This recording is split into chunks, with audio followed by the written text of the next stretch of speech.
And it's live. Welcome to the Naked Aftershow for 6/4. That's the 4th of June. Summer has officially started. I've got Alex Botten and Ben Croden. How are we doing today, fellas, for the first time? I am, I am, I am chuckling and happy. Alice, I'd love to know why you're chuckling and happy. Yeah, Has, has pray, nobody pray covered, tell. has nobody Pray tell. covered this yet on the show? We had a brief little blurb on it, but since I saw you, I'm like, I think Alex should really be the one to just really get into this one. I'll tell you the story. Yes. Today, I was just sitting having had my lunch, and I was sitting up looking at my phone.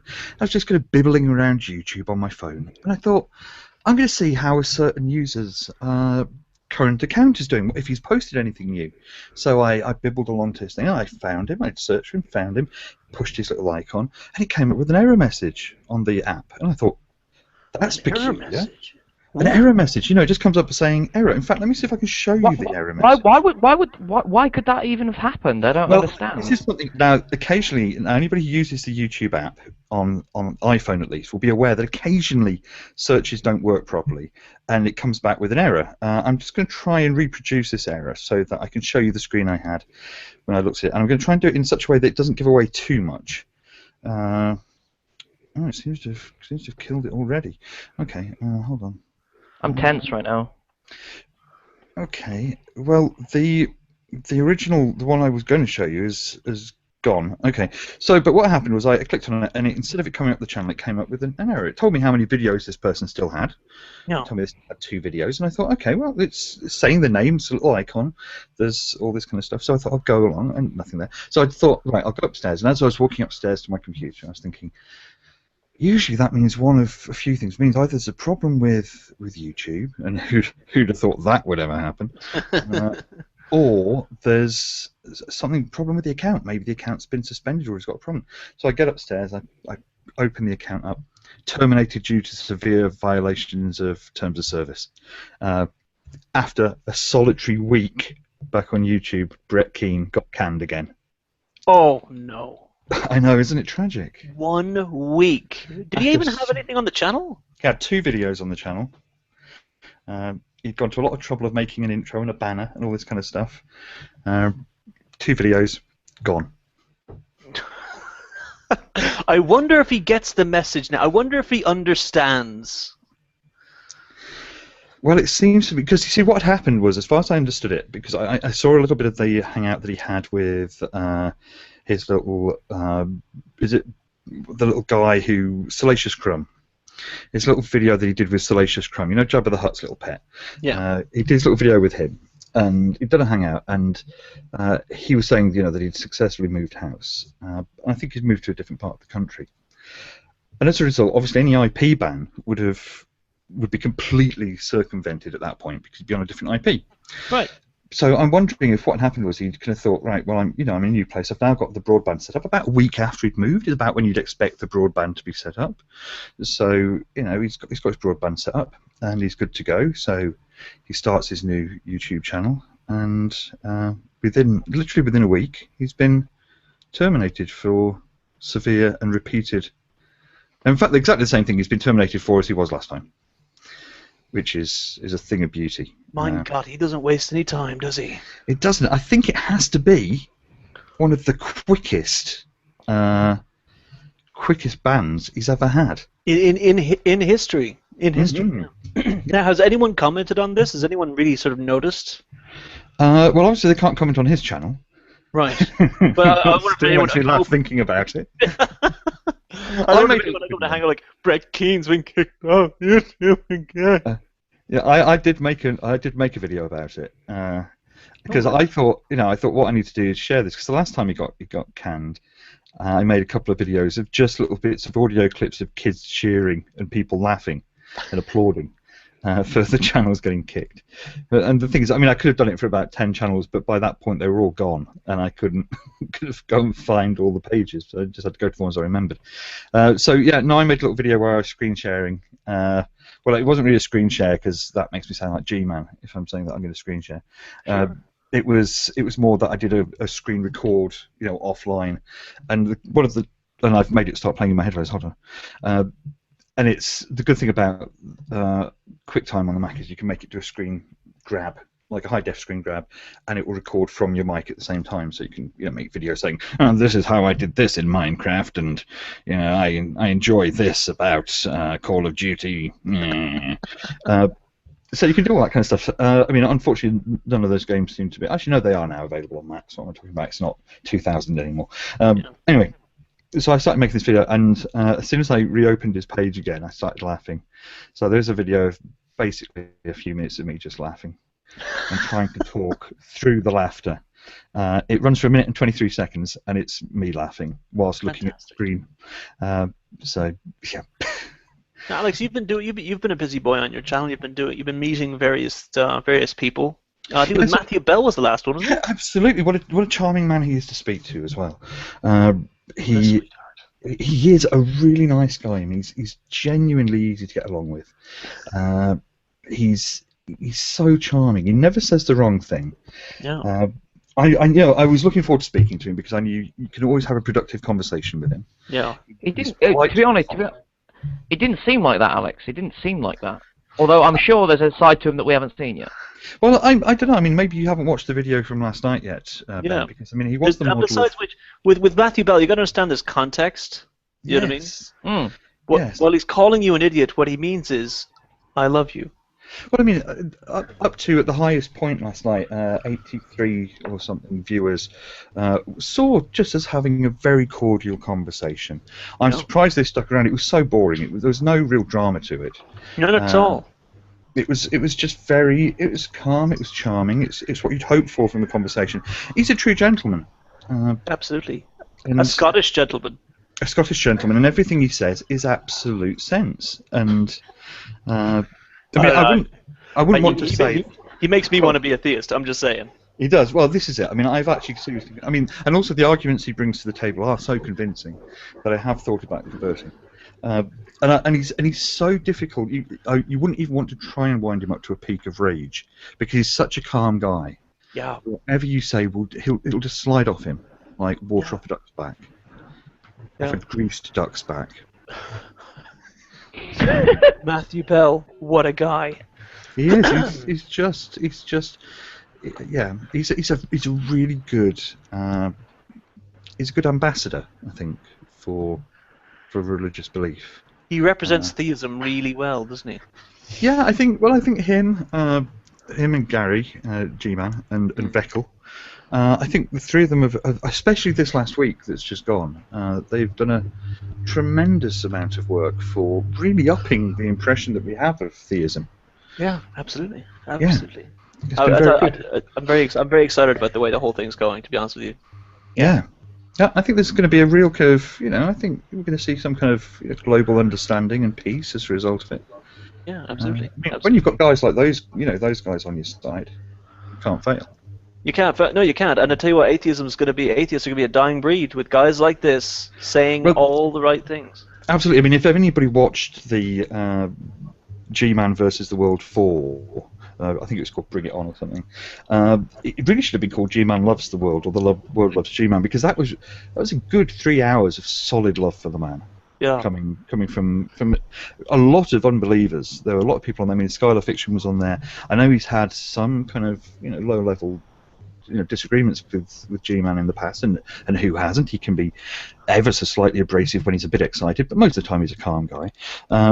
But Skylar, I thought there was going to be fireworks between him and Skylar, and there wasn't. Right. Skylar left calmly when he wanted to. Hogtie Champ was in there. He commented on how impressed he was with G-Man's behaviour, and he also left when he wanted to. I was about to say he left entirely of his own accord. Yeah, he did. He said it's been a pleasure, G-Man. I wish more of Hangouts out there were like this. Let's do this again sometime. I love that bit about halfway through. They were pretty sure they were Israel-Palestine, and they found this thing that if they could just come to some sort of mutual understanding, then the world could eventually be a better place, because they came across as such nice, affable guys. Yeah, it was a success. I mean, I think if anybody out there hasn't seen it, go and watch G-Man versus the World 4, because I think it's possibly my favourite G-Man hangout, and there's so many of them to pick from. Absolutely. He's just a gift that keeps on giving. That's so true. Yeah, yeah. Of course. Fiona, my dream girl's here. Cheers. How you doing, sweetie? I'm doing fine. Oh, and incidentally, if anyone's at all interested, I have opened the Q&A app. So if you have questions that you want to ask us live, and we'll probably not ignore them, I guess ask them. That's interesting. Is that okay. Is that a new thing? Nope. When I thought people were like, we're doing the Q&A, I was like, all right, so people just write comments. But there's an app for it, is there? There's an app for it. It appears on the right-hand side of the screen, so you can see without having to go back to the feed. We don't have any questions. Yep, I've got it. There it goes. Woo. Mm-hmm. We don't have any questions. These people are either interesting or uninterested. I don't know. Well, I've got a little story for you. Go ahead. With regards to my laptop. You'll all remember my laptop died, and it just wouldn't switch on. Oh. So this is why I ended up with a Chromebook. Right. So last night I was sitting, and I looked and I saw my laptop sitting in the corner, just doing nothing, and I got angry at it. So I did a quick search online, and I found something that was very interesting. So I tried it. My laptop fired up first time, booted straight into the little bit that asks if you want to go into... Well, it booted into safe mode, basically. And then I just told it to boot into Windows normally, and it worked. Huh. Now, apparently this is a common thing. And the way you fix it is as follows. Unplug the power cord. Remove the battery. Hold down the power button. I held it for 30 seconds, but apparently you can do it shorter, right? Then plug the power cord back in, but without the battery. Try and power it on. Then put the battery in, try and power it on. And then what I had to do was remove the power cord, and when I pushed it back in, I saw a wee blue flash. So remove the power cord again, held down the power button, and plugged the power cord back in, wallop, booted up. Something to do with having to discharge some sort of charge build-up across the board. Yeah, that's why you hold the power button. It'll release the rest of the charge. Yeah. And while I was doing that, if anybody's got a Compaq or an HP laptop, one of the things that's happening to those is that they power on and only for 2 seconds and then they go back off. And to cure it, there's two things. Put it in a plastic bag and put it in the freezer for a wee while. Or hold it upside down and press the power button. I don't know, no idea. You know, I actually have a funny story that happened to me just last night while I was working regarding electricity. Ooh. Yeah, because I'm a massive idiot, I sometimes don't de-energize equipment that I'm working on before I start working on it. So this time I was climbing inside what's called an air handler. It's like an AC unit, but fucking huge. And I was climbing inside the unit to try and hit a pressure switch, try and reset it. And because I'm a tradesman, there is union rule says my ass crack has to be hanging out like a high percentage of the time, like 85% of the time. My shirt comes untucked and you can see the fatty bit of my back and arse. So I was climbing inside this unit, and a wire was hanging down, and I didn't realize that wire was connected to the main power. So I had it tucked away to the side. And then I climbed inside the unit. Apparently I moved the unit just enough to make the wire come down, and it started shocking my back as it was tapping me on the fatty part of my arse.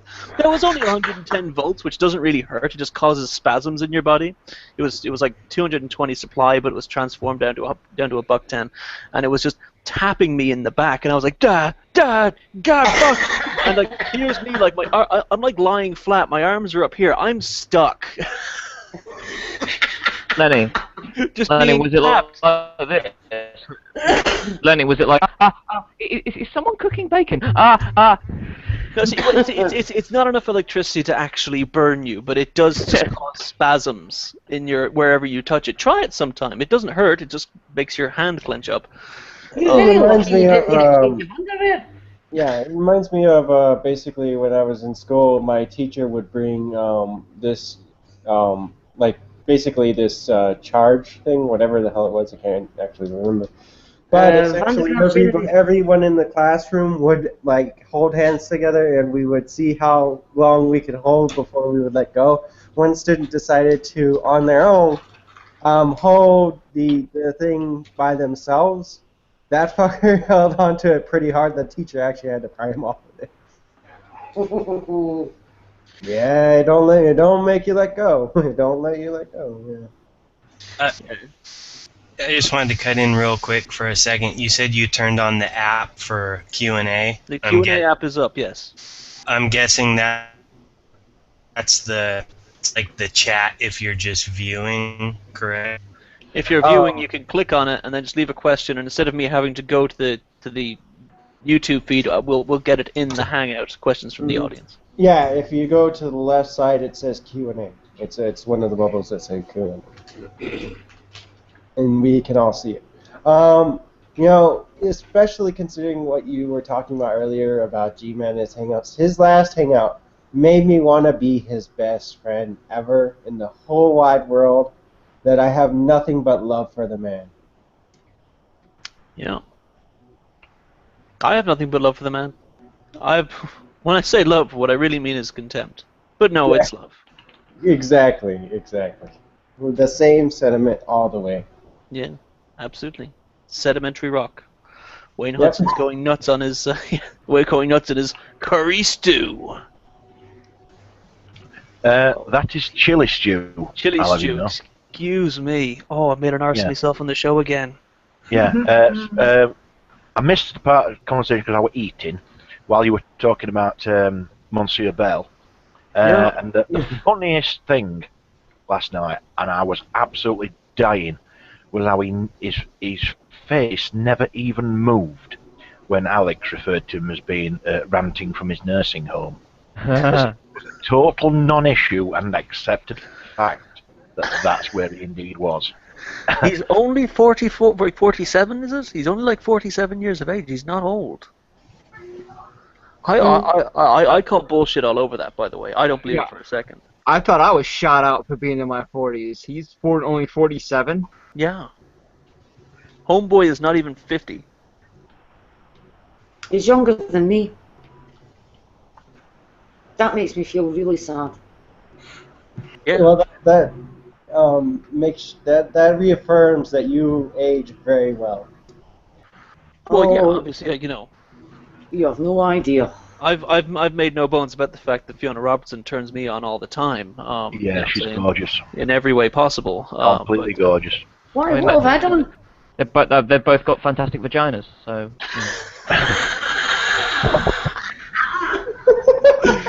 I just want to make a disclaimer right now that we here at the Awesome Crew Show and the Naked After Show have no idea what Fiona Robertson's vagina is actually like.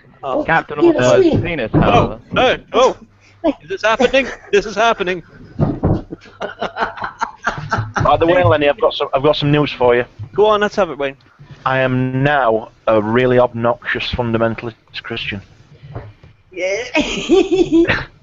We were talking about the Battlefield Facebook group, and I call it the baffled fart. Paul Hartley joined, I joined, Matthew Hunt's in there, and Matthew Hunt says, Wayne, please be a cunt to me on the battlefield. So I've started going full fundy, full pre-sup, full glorifying in the suffering of those in hell. I've even been quoted on the group. Yeah, you've already made it on Fundy Say the Darndest Things, haven't you? Yeah. Well, somebody replied to one of the things I put on the night, and I thought, shit, I can't let them. So I replied, can you keep a secret? I'm a massive militant atheist. I says, I'm just wanting to troll the fuck out of these fundy fucktards. And this person replied back, "You had me going there. Yes, I can keep a secret." And by the way, instead of, "By the way, you're very convincing." We got our first Well, question in the Q&A. We got our first question in the Q&A, because that's important. Max Trivium says, if Matthew Bell is 47, then I'm a cherub. He is 47. I think he's actually 45, maybe. Fucking hell, how does he look that awful? Back to a question though. My dad looks better than that, and he's 50.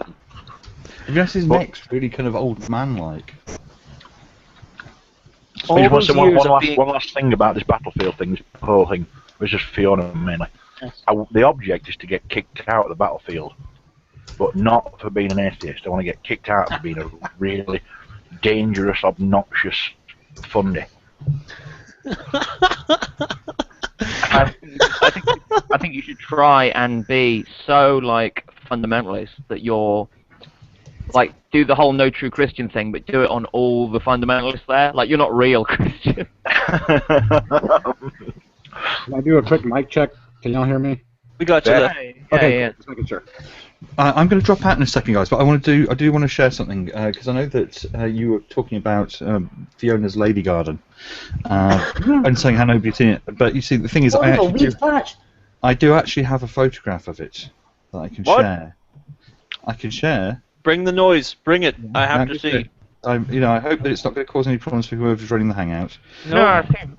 But here's the picture that I've been sent, because Fiona sent me this and I didn't know what to do with it, to be honest. I showed it to Kat and Kat said, don't know if you should do anything with that. That's why Fiona and Kat have had that big falling out, you see. Which the one that's been playing out across all those videos. You know the one. We don't even need to talk about it. So it's been the only drama on YouTube all week, hasn't it? Let's be honest. Yeah. It's talked out to death. But here's the picture. This is the one that.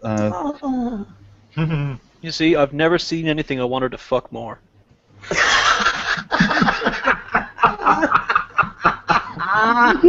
that is how Alex Button exits the hangout. Thank you for coming on, Alex. It's always a pleasure to have you. Oh, dear. I wasn't able to speak earlier on because I was having to move room when you were discussing Brett disappearing like snow off a dike. BK. I watched Alex's video and I was on the floor. So what happened then? I don't know. Did the picture come up? Yes, it did. It was gorgeous. The little kissing. Yeah. Yes. Yeah, but yeah, Alex's video was hilarious because he couldn't stop laughing. I It couldn't. was brilliant. It was the Paul Hartley thing all over again. Yeah. Well, I think a certain saying is quite apt considering that video. BK, we're loving it.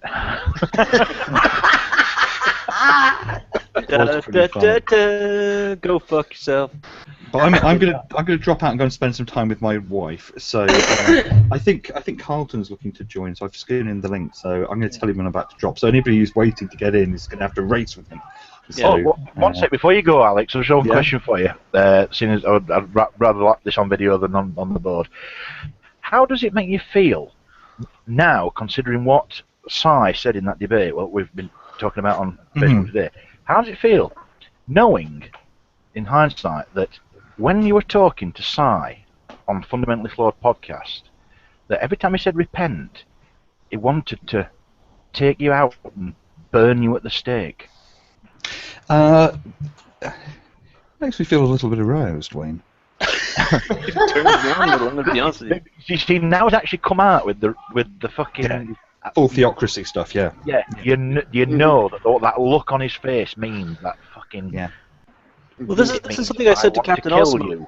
This is something I said in the Captain Osmo during the main show. I really think I just get that twinge that he just fucking hates atheists. Like he just hates them. He wants to stone the bastards. That's what. Well, that's he thinks they're bastards. We love them. We are them. But but yeah. I mean, it's got. If you imagine the belligerence of Bell, but with an intention behind it. You see, like Bell's like Satan Atheist's rendition of Bell with his little weedy talons. But Satan Bruggencake would fucking have a mob stoning you to death. Yeah. And well, I would love to give him the first stone. Hey, if he got the balls to throw it at me, at least. Yeah, but the thing is, he'd have a fucking mob though. It won't be just him. Yeah. Not in his proposed world. Yeah. Well, if he got such a big mouth, he can do it on its own. He doesn't need a mob. I'll give him the stone, and he can throw it at me. But if I catch it, he will get it up his ass. He looks a bit like, I think he looks a little bit like Ken Ham. He's got like the whole chin strap, kind of evil Lincoln kind of look. That's it. He's got the sort of Puritan chin strap. Yeah. God's preferred beard. I have a quick question. Yeah.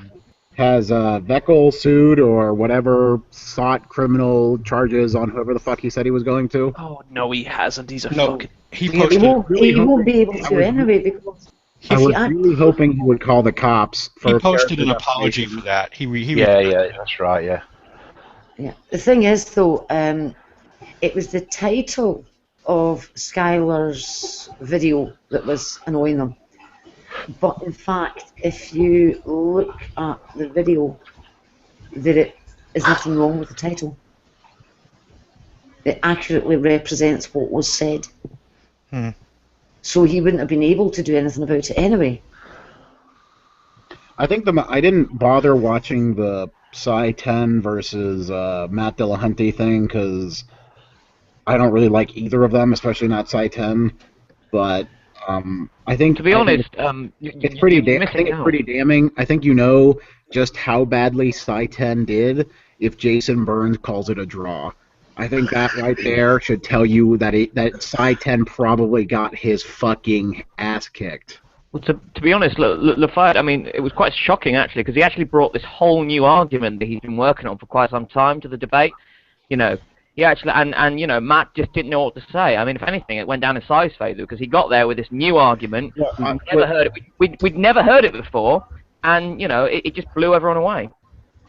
Oh no, sorry, hang on, he just said the same shit again and again. I'm so sorry.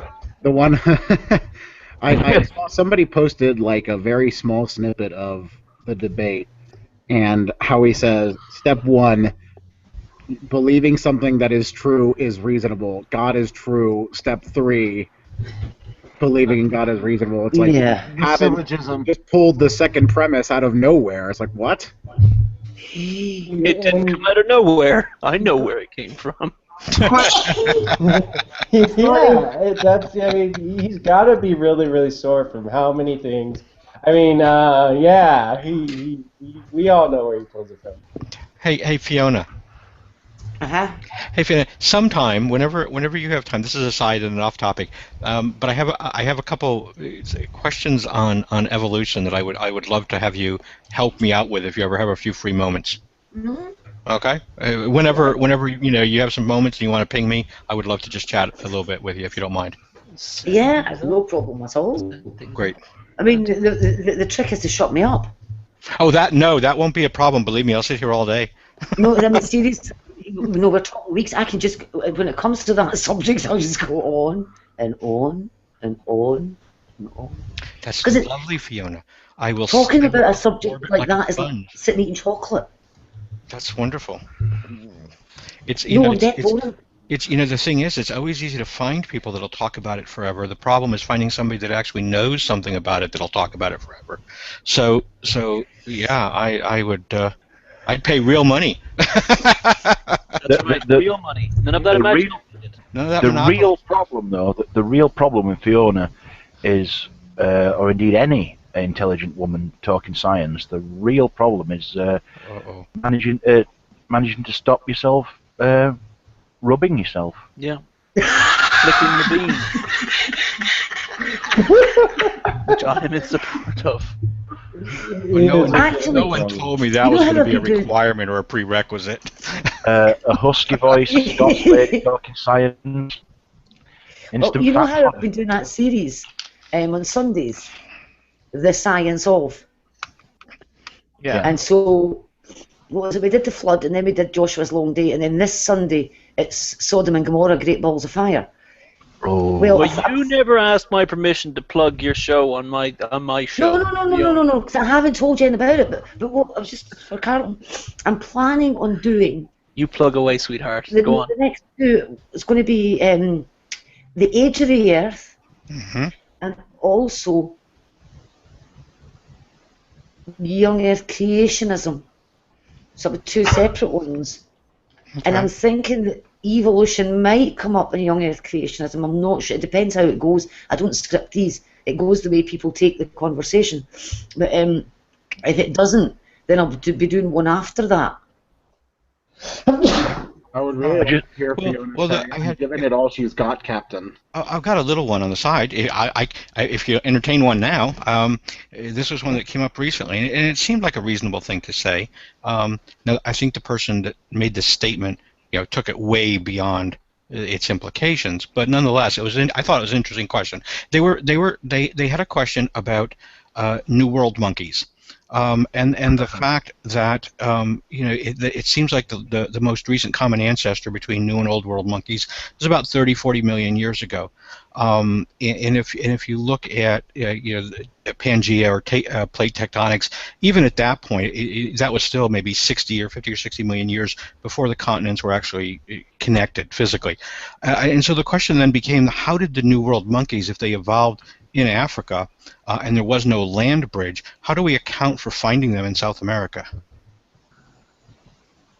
I have no idea. Okay, and that's what I found on the web. That was basically the same thing. That seems to be a sort of an open question at the moment. Actually, that's covered in Cosmos. The land bridge was there during the receding ice age, essentially when the time in which it was receding. Because it wouldn't have raised the water levels sufficiently enough, because it's just barely past the land bridge. There's actually a land bridge between. How many years ago for the ice age is melting? Sorry. I can't remember the exact time. It's like it's quite a bit. A long time ago. We're in the current period we're in is the period in which these have subsided. You just check out Cosmos. It gives you this precise. No, it was just an interesting question, and of course, the person that put this out there said, therefore, and here's where we got into trouble. Therefore, evolution is wrong. Which is absurd. Obviously, just because you can't explain a particular fact doesn't implicate the rest of the theory at all. Well, according to Ken Ham and Ray Comfort, the monkeys got in South America by a volcano monkey rocket. A monkey rocket? That's kind of cool. Yeah. I like that idea. Really? Flying monkeys. Yeah. And actually, as a matter of fact, disproving part of a theory, which would be fascinating, actually, if they actually were to accomplish it, wouldn't establish anything. It just means that you have a problem with the model, and you actually have to find the solution to that problem. Well, one of the suggestions was that possibly that they got across on vegetation rafts. Yes. But my question there is, and maybe I don't understand the concept of a vegetation raft, but it would seem that obviously you need more than one monkey to make it over, and it seems odd that a raft, unless it's a huge raft we're talking about, how many monkeys you can get, and then what are the odds that they would actually be able to survive without any food, and for that journey, which would have been still a significant amount of time. The monkey god got them to build a giant monkey ark. Whoa, one person? Fiona said she'd found something, didn't she? I thought she did, yeah, she said she did. Yeah. Hi, Dee, by the way. Hi. There's two possibilities that they've been looking at.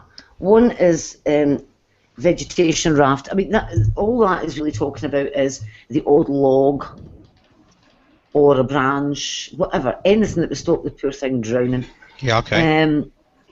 And you see, one of the problems is that because the Panama Canal's been dug, currents are different now.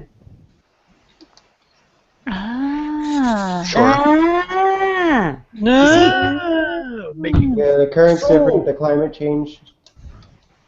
Well, no, what they're saying, that because the Panama Canal has been dug, you've now got an additional link. So that's changed all the currents. Say it correctly. We don't. It's a linky. Linky. Linky. Yes. Yeah. That means they can't work out what the currents were back then. Okay? And there's a possibility. On top of that, when they take it, they think you're talking about, what, 40 million years ago. And I think that the distance between... It was about half of what it is now, yeah. Yeah. It was down by about a third. A third? Okay. Yeah. At the moment, it's what? According to this, about 1,700 miles. Now? Yeah. Okay, so... it could possibly even have been 1,000 kilometres less. So that's from 2,800 kilometres down to 1,800. So it wouldn't be as far. The other idea is that in the Oligocene, the sea level was an awful lot lower. Sorry, that's my dishwasher. Hold on. I'll mute until it shuts its mouth. Before Fiona continues, Lenny, you must be there when she has the Sodom and Gomorrah show. Sodom and Gomorrah. Because then you can expound on your theory that, well, my theory, I just made it up on the spot, that, well, you could say that somebody in Sodom and Gomorrah, they were busy pounding away at somebody's anus. Yeah. Saw the poop noodle. Yeah. Freaked out, kicked a burning torch over, and that set the whole fucking place on fire. Yeah, it's on fire. Hey, I'm eating lunch here. All right. Yeah. So yeah, in the Oligocene, if the sea level was a lot lower, yes, because of the ice. You don't even need a land bridge. Even a series of islands would do it. Yeah, that's true.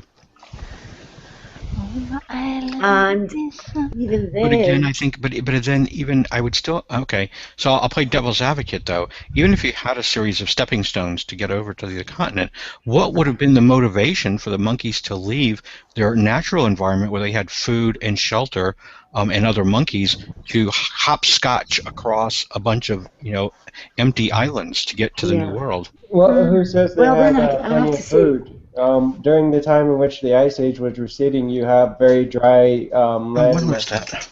Again, I have to... I'm going to look. No, I'm talking about... I was talking to myself, so I was rhetorical. I'm going to go look while you're talking. Yeah, just look at the time period of recession of Ice Ages. The other thing to bear in mind is, for example, yesterday, traffic was brought to a halt on the M8. It was on the traffic reports. It's the major arterial route, and it was a rush hour. Because a calf was travelling east on the westbound carriageway. Oopsie. Why would a calf choose to go onto the motorway? Well, he would... Okay, I got your point. Yeah. You see what I mean?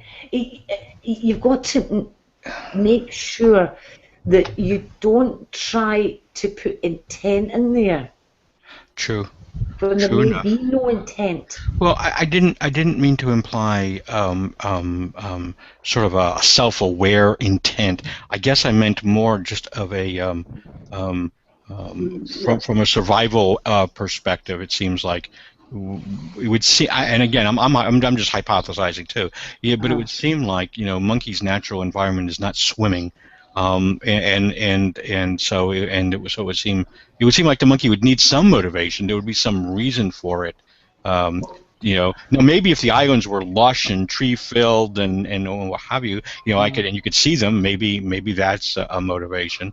Yeah, but I mean, you can imagine a floating branch covered in fruit.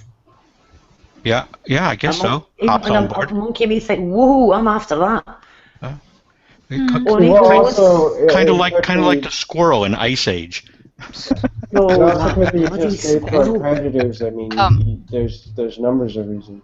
And speaking of Ice Age, probably that's not going to help us. Ice Ages we're looking at basically anywhere from 15 to 30,000, 40,000 years ago. So we're way off the 30 million year mark there. Well, no, the periods of recession, there's a lot of them. There's been a lot. That's true. Yeah. And so we're not talking recent. Oh, such hate being talked over. Yeah, that's true. I know. How rare is that, Dee? Okay, so when we come back... Hurricanes, folk. Hurricanes. Have you ever seen what happens in the South Pacific after a hurricane? Great masses of vegetation floating out to sea.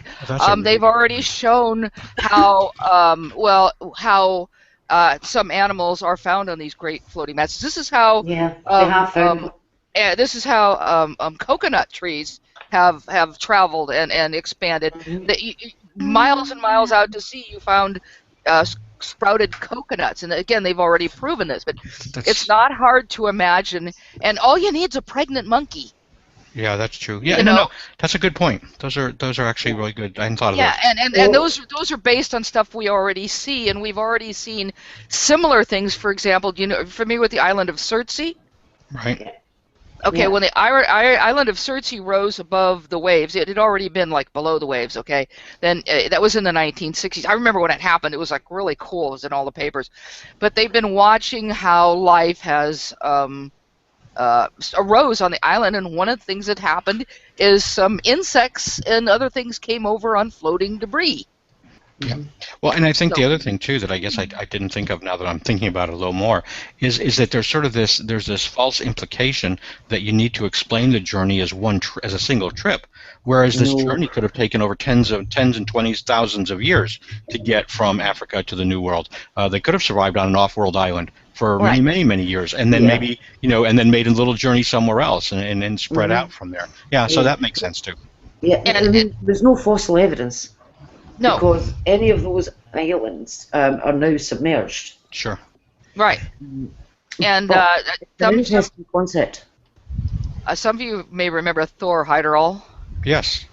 Okay, he did the Kon-Tiki on the rafts. raft. Right, yes. Exactly. Yeah. But one of the ones he did was the Ra. He did Ra and Ra 2, and he was trying to show that it was possible for people to come from Africa to South America or the Caribbean. Latched onto that, and yeah, I know. But yeah, so he built one raft out of papyrus, a boat out of papyrus, and another out of something else. And the second one almost made it. But he made like 4,000 miles, I think, with the first one before it got soaked. Yep. So the thing is, the currents exist, and again, as Fiona said, we don't know what the currents were like back then. We don't know what islands existed back then exactly, but the currents clearly, even today exist. That you get the right current and you're across the Atlantic. Well, and I think, and actually, I do remember the person that said this. And when I say his name, you're probably going to. I'm going to hear a dismissive laugh across the ocean. It's going to travel faster than the monkeys. This was this was either Veckel or Tommy that said this statement. Okay, so but yeah, no, that makes Becky perfectly good sense. And I'm really Jade. You can call me Jade. You can call me Becky if you want.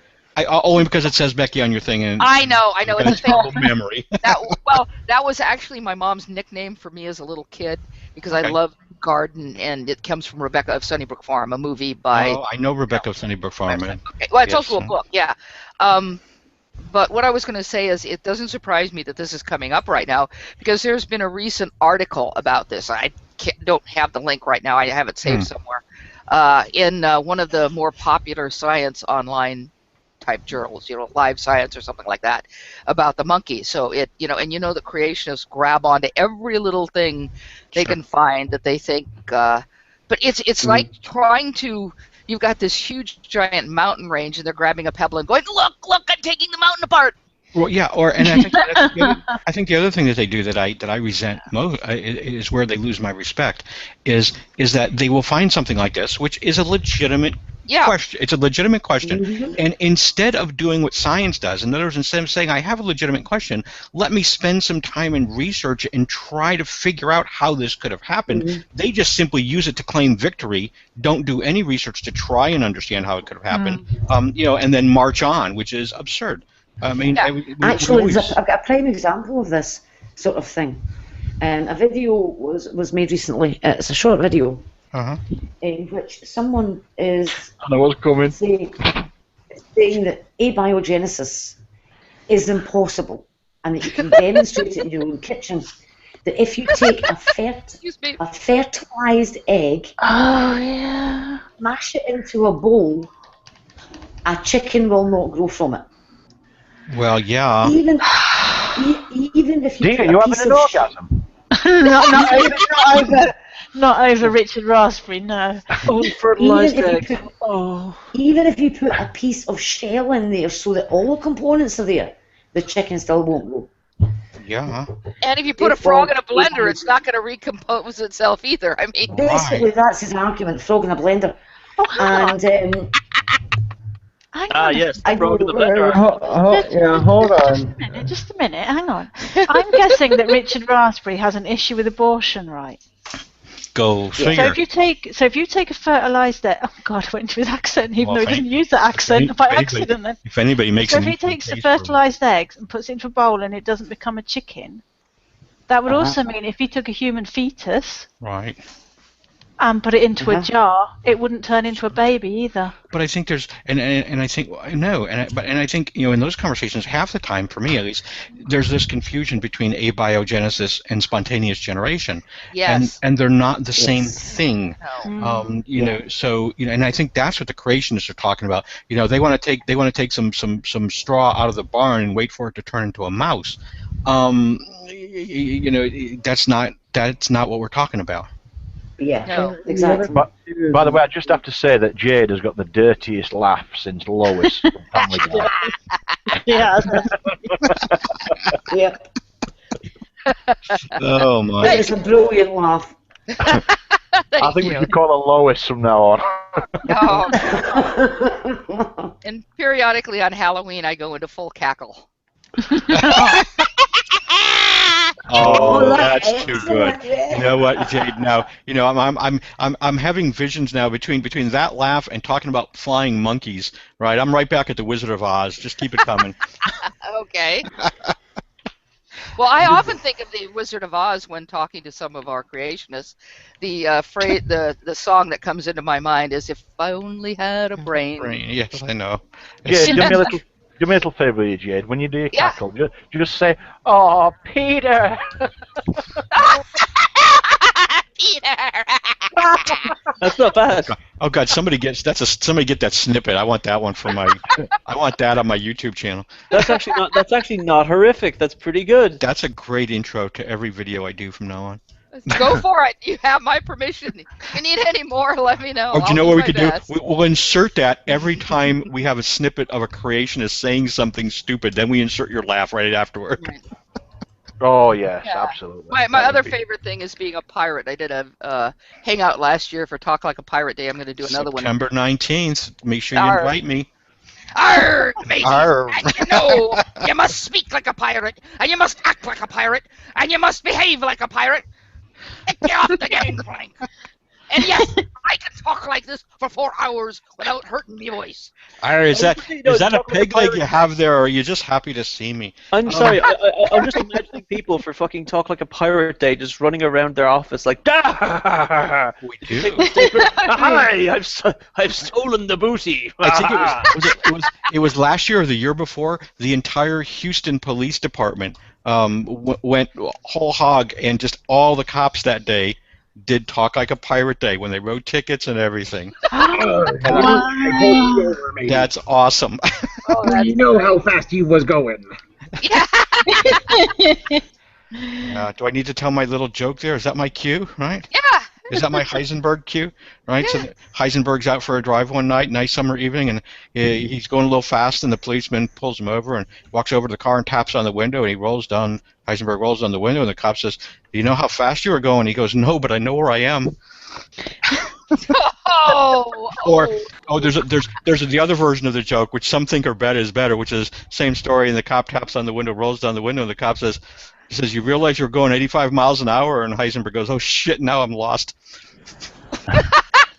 I told that joke a couple of months back. I probably stole it. I plagiarized it. You stole it from me. Tim Ruggenkate mentioned something about cops in that debate, and Matt Dillahunty missed a gold opportunity. He should have said, "Well, why don't you try that pre-sup act on if you ever get pulled up by the cops?" Mm-hmm. Yeah. And then pick your teeth out of the tarmac. Yeah. I have one thing to say about the debate, and I kind of annoyed everybody a little bit in our Skype group with it. How many people noticed the vagina wallpaper? Not until you mentioned it. Thank you very much. No, I didn't see it. I saw a mention of it earlier on, but I've not checked it out yet. Yeah, because I noticed that I'm listening to Side 10 and I keep looking at the wallpaper, and I'm listening to look at wallpaper. And I finally figured it out. Oh my God, it's covered with vaginas. So I had to put that in the Skype group, and everybody was like, "Thanks, Jay." I have a serious question. Is that I mean, Side 10 started on YouTube, kind of like Venom Fang X did, right? How does one like distance themselves, and like how did Side 10 get taken so seriously? They had the same origin. They both started on YouTube. How did he get taken so seriously that he's getting debates with people like Hunty and shit like that? But then you have Venom Fang X, who, you know, fucking goes off the deep end and shit. Or Bible Thumping Wingnut, because Venom Fang X was kind of fucking crazy. And I think Bible Thumping Wingnut's a little bit more serious. Like, you know, what separates the men from the boys, basically? Well, I think it's Eric Hovind. I think it's basic ambition, naked ambition. Naked ambition. Ben, go on. Well, I was just going to say, I think Eric Hovind somehow got into contact with the guy. Maybe saw him do something, saw him with his epic street battles, and thought, look, my dad's in prison. This whole walking around talking about dinosaurs thing in lectures doesn't really work. Let's have some fun. You know, we're fucked evidence-wise. Let's just make up this precept shit and take this guy around, and you know, he's got the connections, hasn't he? So he just took him around. I don't see Hovind in bed with Cy too much anymore. They don't seem to be too well associated anymore. Well, they got interviewed together after the debate, so I'm assuming. Oh, did they? Well, then, okay, make a dick out of me then, fucker. And that bit where Cy walked off the place, he wasn't even fucking invited on. It was Hovind was supposed to be on, and then he just took Cy with him and didn't even say that they were turning up together. Oh, I didn't know that. He was like, "Oh yeah, can I get something for my friend here?" And Cy just fucking rocks up and sits next to him. So he wasn't even fucking invited onto the place where he walked off, or was kicked off, or whatever. How long ago was I heard it. appearance on the place? Fucking hell, no idea. God, I'm sure they'd have the date down, wouldn't they? I don't know if it's true, but I heard a rumour that walk-off was planned. But I don't know if that's true or not. Well, funnily enough, now you mention it, last night when I watched Alex's hangout with Matt Bell, straight away, as soon as I saw the conditions for it, I knew exactly what Matt Bell was going to do. Mm-hmm. Because he got Alex to agree not to mute him and not to boot him. And then right away, I knew that what Matt Bell was going to do was attempt to goad Alex into booting him. Yeah. That's what that was about last night.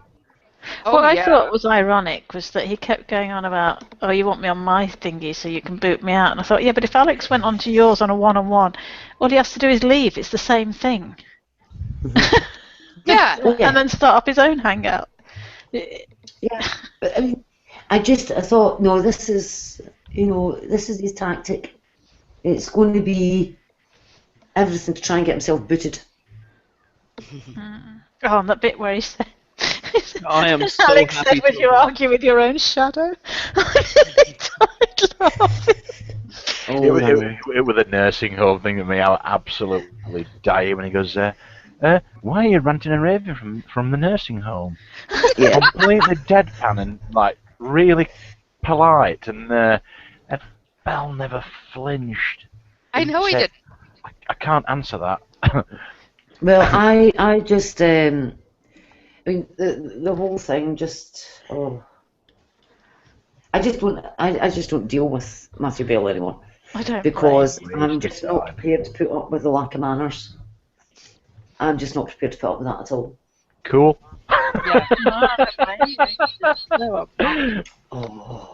When he says cool after everything, oh my god. Cool. I actually had a dream that Matthew Bell was in last night. I couldn't believe it. Oh no. He was in what? No, he was. This was funny because it was like he had this official position with the county government, and the title was the obfuscator. And his role was to try to stop anything happening he didn't want happening. Wow. And in the dream, he lined up 4 cars across the. Oh, we lost you.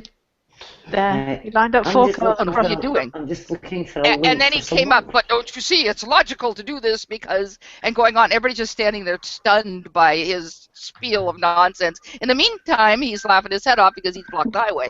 And that was my dream with Matthew Bell, the obfuscator. That was his official title as a political. I thought it was a pretty good title for a political position, though, to tell you the truth. Yeah, and apt for him if he was a political doofus. Yes, yeah, I know. It was weird. I was just thinking, like, you know, if this dream of a fucking Christian theocracy hellhole ever come about, Oh, that Side then 10 would like. yeah, then Matthew Bell would be an excellent child catcher of Chitty Chitty Bang Bang. Oh, God. I've just put a wee linky qualified. Well, let's. To find out who. Oh yeah. Matthew Bell is. Well, I mean, if we take a vote, and if we grant the Christians their dream, we grant them that God exists, and we grant them that there's a heaven and there's a hell, and we grant them anything that they want to assert, then here's the question for everybody in the room: if you have now given all that, your choices are spend eternity in hell, burning fire, torture, or spend an eternity with Matt Bell, Jason Burns, G-Man, Veckel, Tommy, and who else you can name. Now, where would you rather spend eternity? I'm voting for hell myself. Depends which one of them were my slaves or not. Yeah. I'm sorry, it depends very much on what the rules in heaven are. Like, if I get to be in heaven and I get to punch the shit out of him for like hours on end, maybe that might be a little entertainment there. That'd be better for me. I was going to ask, can I still hear? Well, yeah, and you have to, and you get a mansion right between Jason Burns and Matt Bell. Oh gosh. Your neighbors, and they'd come over. They'd be your neighbors from hell in heaven. I mean, even people I like, I can't imagine tolerating for more than I'm a sorry, year I've or got two. the strangest situation in the world right now. There is a small Puerto Rican child who's grappling a chicken in my back porch. Is that a euphemism? No, that's actually happening, and I live in the suburbs. Where did they get the chicken from? What the fuck is happening? Wild animals are everywhere. Hang on, I actually have to go deal with this chicken situation right now. Okay. I think that if the option is either spending, all eternity in hell, or like you said, going to being all an eternity in heaven with Burns and Bell and other people, I'm just gonna steal a line. I'm sorry, I've just come under attack again. I'm just gonna steal a line from the Bloodhound Gang song, and I'll say. I'm sorry, real quick. Can you guys actually fucking see that? Oh yeah. There is a chicken in my fucking porch. Yes, there is. It's time for. Why? It's time. Well, who cares I think why? that's his question. Crank up the barbecue. It looks rather small. Is it a bantam? That's how it's gonna be. If I catch that, he's mine. I'm gonna eat him. There you go. What do you say? Don't be mean. You atheist, you. Why'd the chicken cross the road to save the Puerto Rican kid? Get away. From the Puerto Rican kid, yeah. There you go. Guys, where did you get a chicken from? Where did you get that thing Their from? backyard. They probably use it for eggs. Oh, he just lives here? He migrated. He came across from Africa on a vegetation raft this morning. Does he pay rent? Well, that actually makes sense in a weird way because chickens do descend from the African jungle fowl. There you go. Yes. You guys don't understand. I live in a town called Kissimmee. Okay, this is a suburb of Orlando. It's just outside Orlando, Florida, and now I've got a chicken wandering around my apartment complex. Well, Florida's known for their wild and exotic animals. Maybe if he stays out there long enough, a boat. Talk about Lenny like that. I am. AD, you might not know this about me, darling, but I am both wild and exotic. It's true. As I said that, I realised it was more of a compliment than anything. And just like the bantam, a little bit undersized. Yeah. That's it, Carl. The monkeys going to South America from Africa. Is there any chance that they did it Lord of the Rings style, like on back of Frodo and like the Nazgul? So you're in the back of giant eagles or something? Well, I don't. What were there eagles then? Pterodactyls, if you ask the creationists. Animals have been, and fish actually, have been seeded in other places by large birds that drop their prey. There's I can't think of the case, but there apparently a pregnant fish was dropped into a mountain pond or mountain lake, and they had trout. Well, I don't see why this is a problem for the creationists, because couldn't a pterodactyl easily have picked up a monkey and flown it over there, right? I mean, we had pterodactyls, right? Yeah, I don't know. It's only been 6,000 years, right? I mean, you know. Well, yeah, you know, and they using air currents, that they would have, you know, they got caught in the air currents because they're not great flyers, and yeah. Well, you know what happened is it happened on the day when the sun stood still, so the Earth wasn't rotating, so they can make the journey a little quicker that way. Yeah, I don't know. Something happened. Who knows? I'm sure we could find some biblical explanation. I really wish Darren Aronofsky would have just done like one last fuck you to Christians and would have put dinosaurs in the Noah movie. No, I'm not helping you get shit. Well, that was my question. That was my thing to Oh, that's interesting. Oh, okay. I was thinking of pteratorans. You know what pteratorans are? No. Giant birds. Look them up. But some believe that they were the origin of the legend of the Thunderbirds. They were these great big, Teratorns, or it's Teratornithidae. They were an extinct group of very large birds of prey that lived in North and South America from the Miocene to the Pleistocene. They include some of the largest known flying birds. But if you find over 100 specimens have been found, mostly from the La Brea tar pits, so 75 centimeters, 29.5 inches tall, with an estimated wingspan of perhaps 3.5 to 3.8 meters. It's a big bird. That's one of them, yeah, but that's not even the biggest one. If you look them up, you can find some skeletons of these things. They're freaking huge. Yeah, I'm looking at them. Is there any eggs? Yeah. Where? And but no, they because a lot of Native Americans have the legend of the Thunderbird, and they think this may be. Take them over to your mom. She'll cook them up. Yeah. Take them over to your mom. She'll cook them up.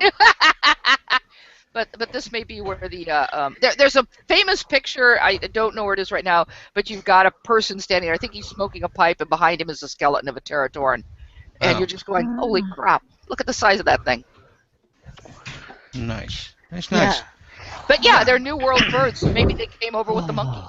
I'm sorry, I thought I was fucking muted. Well, that was my question to Echo. I was like, well, I said the monkey's getting over here aside, but if for you this is a problem in terms of evolution, then it would seem to me that you have a double problem, because now you've got to explain all the animals getting to the Ark, and then you got to explain how they all disembarked and got back to where they came from. That seems a bit more difficult. Are you okay, Fiona? It's the cats. Oh. You have cats, Fiona? I have 3 of the buggers. Okay. Oh. And they decided they wanted fed, but they all like different flavours, and they like eating in different places, and you've got to sort of herd them around a bit, and oh god. Yeah. One doesn't own cats. There's one of them. What's the little trust thing up there on somebody's cubicle? Who is that? Oh, that's you, Dee, I think. Yeah. That's my speaker. Okay. Yeah. Oh, okay, I'm going to see that label there. All right. Yeah, it's my sound system for the computer. I never noticed that. I had somebody mention Darren Aronofsky is directing the Noah film. I didn't know that. Yeah, he did. Yeah, because I find it odd, because Darren Aronofsky has a level of fanboyism amongst his fans that's on a par with the guy who did the Batman films. Aronofsky is also an atheist. Yeah, but what I'm saying is, I bet a lot of his fanboys are really pissed off at him for making a heap of Stephen Pyle of dung like Noah. What else did he do? I've not heard of him. I don't know. The Fountain, Pie. I've seen the Fountain, I think. Black Swan. Yeah, that's it. There's another one as well. They don't sound familiar. Veckel in the comment section wants us to know that God can use anybody, and by any means he desires to bring people to himself. Sure, might makes right. Praise God Almighty. Might makes right. Well, that was That was my thing this morning. I was having this conversation. I don't think Becca was in it, but somebody else. With this whole thing, morality again, and the whole idea here for me was that, well, wait a minute. Even if you say there's God, okay, even if God has a list of behaviors that He'd like us to follow, accepting them sort of at face value, that isn't morality, that's obedience. There's a difference. I said, if you haven't thought through the issue yourself, and if you didn't come to the conclusion that this is right behavior on your own, then you can't claim it to be a moral virtue or value. You're just being obedient, just like a child with his parent. If we have free will, then why would God be using us any way He wants? Or does Veckel not think we've got free will? I don't know. No, I think Veckel is, I think, and Veckel, if you're listening, pardon me if I get this wrong, but I think Veckel is sort of in transition. I think before he was very much an Armenian and free will ruled, but my understanding is that he's sort of listing a little bit over toward Calvinism, but I'm not certain. Well, there's a couple of things I just want to. I'm sorry. There's a couple of things I just want to say here, because firstly, just on a brief note. I don't believe in free will per se, or at least the understanding of it that people like to sort of throw around. Yeah. You guys know what it's all about. Yeah. How your brain works. There really is no such thing as free will. We're all subject to a number of different stimuluses that I don't think anyone using any definition of the word free would apply to free will. Not sure I'm with you there, Lenny. Well, I'll try and explain myself as quickly and concisely as possible. Every decision that you make, while it seems free, while it seems like you're doing it independently of any other external stimulus, it's not. Every decision you make is based entirely on emotional responses that are based on past experiences and various other things that your subconscious takes into consideration. Your conscious mind is the part of your mind that you're experiencing. Your subconscious is where decisions are made. You don't experience your subconscious most of the time. When you're asleep and you're dreaming, I guess you could call that experiencing your subconscious. But your subconscious is the part of your brain that provides emotional responses, and that's where decisions are made. Your conscious mind is responsible for acting on those decisions and all your other motor functions, keeping your liver working, your heart beating, all that good shit. I'm not even sure I would separate mind. I'm not even sure I would separate mind from body. I think the brain is the mind. I think the fact that we have two different words is just a matter of convenience. You can't have a thought, for example, without an electrical chemical cause behind it. A thought doesn't exist in a vacuum. And so if you follow that, if you accept that and you follow that back, no matter what you perceive as being a choice or a decision, ultimately it is the result of an electrical firing or set of firings in your brain. It's not the cause of it. And so go back as far as you want. There's never a point at which you can generate a thought to make a decision that isn't the result of something else that already happened that's out of your control. I know it sounds like you get down the rabbit hole, but there's no mechanism that you can posit, unless you want to get into some sort of a mind, brain, body, spirit duality. But if you're just talking about the physical brain, it's like my computer program. My computer program can do lots of things, and it might, if it became self-aware, it might think of itself as doing these things, but ultimately it can only do what the code tells it to do, regardless of its perception. Well, but what I'm talking about though is that, people base just about every move they make, no matter how banal and pointless it might seem, it's based entirely on the experiences that you've gone through in the past, and bias as well. Your bias plays a huge role in it. Everything you experience in reality is filtered through stuff that you already know, like Matt Dillahunty pointed out in his debate with Seitan Brugengate. I almost said Seitan Atheist. Seitan Brugengate, that we do everything by inference and induction, you know what I mean? We compare things to other things and find out if like is like, and then we move forward. That there is no such thing as a free choice. Everything you do is based on a programming that most humans share, and then it's decided by, I would say, by your past experiences and things you've done in the past, you know what I mean? This is why babies jam shit in their mouth constantly, because they're trying to experience as much as they can of the world around them so that they can survive better. They're constantly in learning mode. So that next time they jam that thing in their mouth, they'll remember whether or not it was a good idea to jam it in their mouth. They reckon as well that quite possibly, depending on how your brain's wired, as to whether you're left-wing or right-wing politics and stuff like that, don't they? They reckon it's actually more to do with the way your brain's set up than your actual personal. Your personal feelings are reflected by the way your brain's wired, not the other way around, apparently. Sure, absolutely. I wouldn't argue with that. Yeah, that brings us back to the well, there's one thing where they got a giant vat of chocolate, and they put it it was all the same drinking chocolate, I should say, sorry, and put them into 5 different cups that were all different colours, and asked people which did you like, and on a repetitive thing, most people said the red cup tasted the best, and yet it was all the same drinking chocolate. And I think Lenny, or maybe it's someone else, has pointed out where they did this experiment where people got into a lift and said, oh, could you just hold this cup while I sort something out? And depending on whether the cup was warm or hot, when they asked people what they thought about the person in the lift, it varied depending on whether the cup was hot or warm. Right. And it's like, just, how is that rational? How can you judge a person's personality because the cup was hot or cold? But that's how our brains work. It's. I mean, even things like things in my life, like, I mean, I am utterly, cripplingly terrified of spiders. Can't do them. Can't play with them. Can't deal with them. I don't know where that comes from. But when a spider gets near me, the only thought in my mind is, I need to destroy this. I have a phobia. I will not disclose it. It is a creature, but I don't disclose it in case people just put pictures of them on screen, screen sharing and hangouts. But the thing is, I'm not even kill it. I am walk 10 yards the opposite direction. Really? Wow. Yeah. Now, this phobia is based entirely on something in my past. I don't remember it, but it's something in my past make me feel like I'm not comfortable or safe around these other creatures. On the other hand, I'm fine with bats. I know people are petrified of bats. I'm fine with them. In the wintertime at my dad's house in Ireland, so we lived out in the fucking countryside, the bats would fly into the fucking attic because they needed somewhere warm to sleep.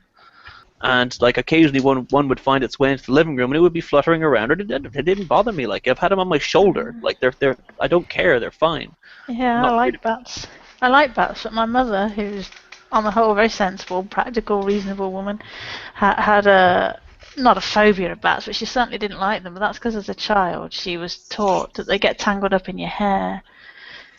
So she had, even though she knew that was crap, she still had this. Yeah, well, I've certainly gone off bats after my recent experiences.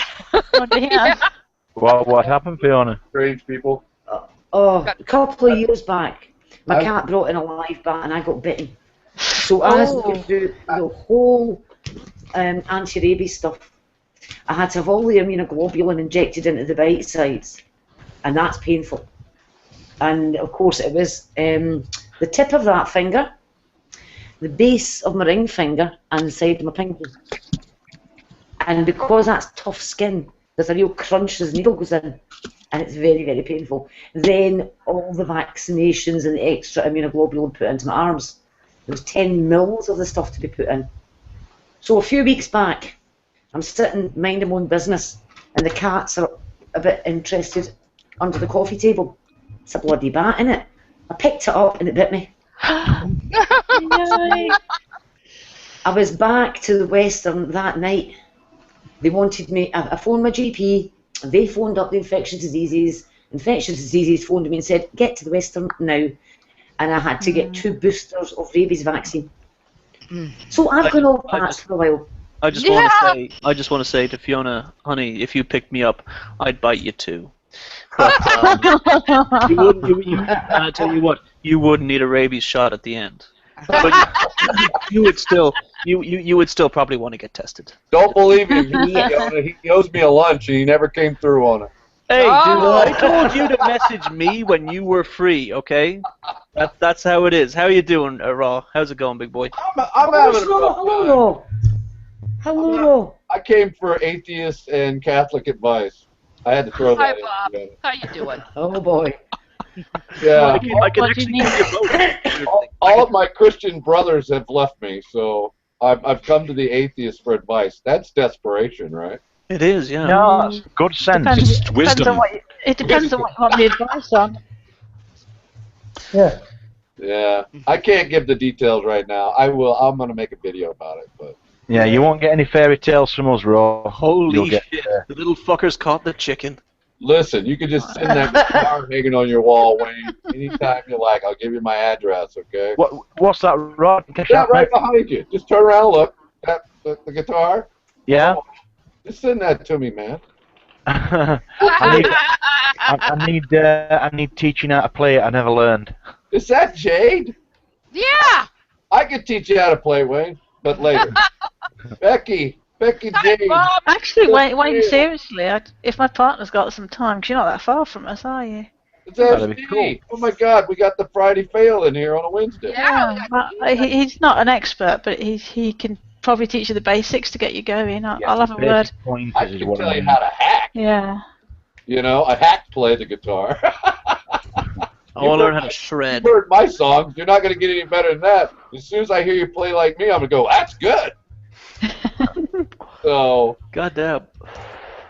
Oh my God. You know who's good? Is and he never does it hardly anymore. Is Disposable Gorilla. IG. Yeah. IG's been a gorilla. Oh yeah, he's good. Phenomenal on the guitar, and he doesn't. I don't know. He kind of hides it. You know, it's like, dude, put some videos, more videos up, man. Yeah. I play the drums. How you doing? Good. Oh, good. Pretty good. There's the Boom. What's up, Boom? Nothing. Just chilling. You still mad at me? You still mad at me? Well, if I catch you talking the way you talk to that person, regardless of who it is, then, maybe I have an explanation. Amy. Oh, dude, see, that's what people don't get the whole story, LaBoom. You got to follow through. Whenever, you know, like when Atheist Chef and Skylar put that video up, I put on there a link to a hangout that happened immediately after that on my channel. Mm-hmm. It's like 2 hours long. I don't know if you want to sit through it or not.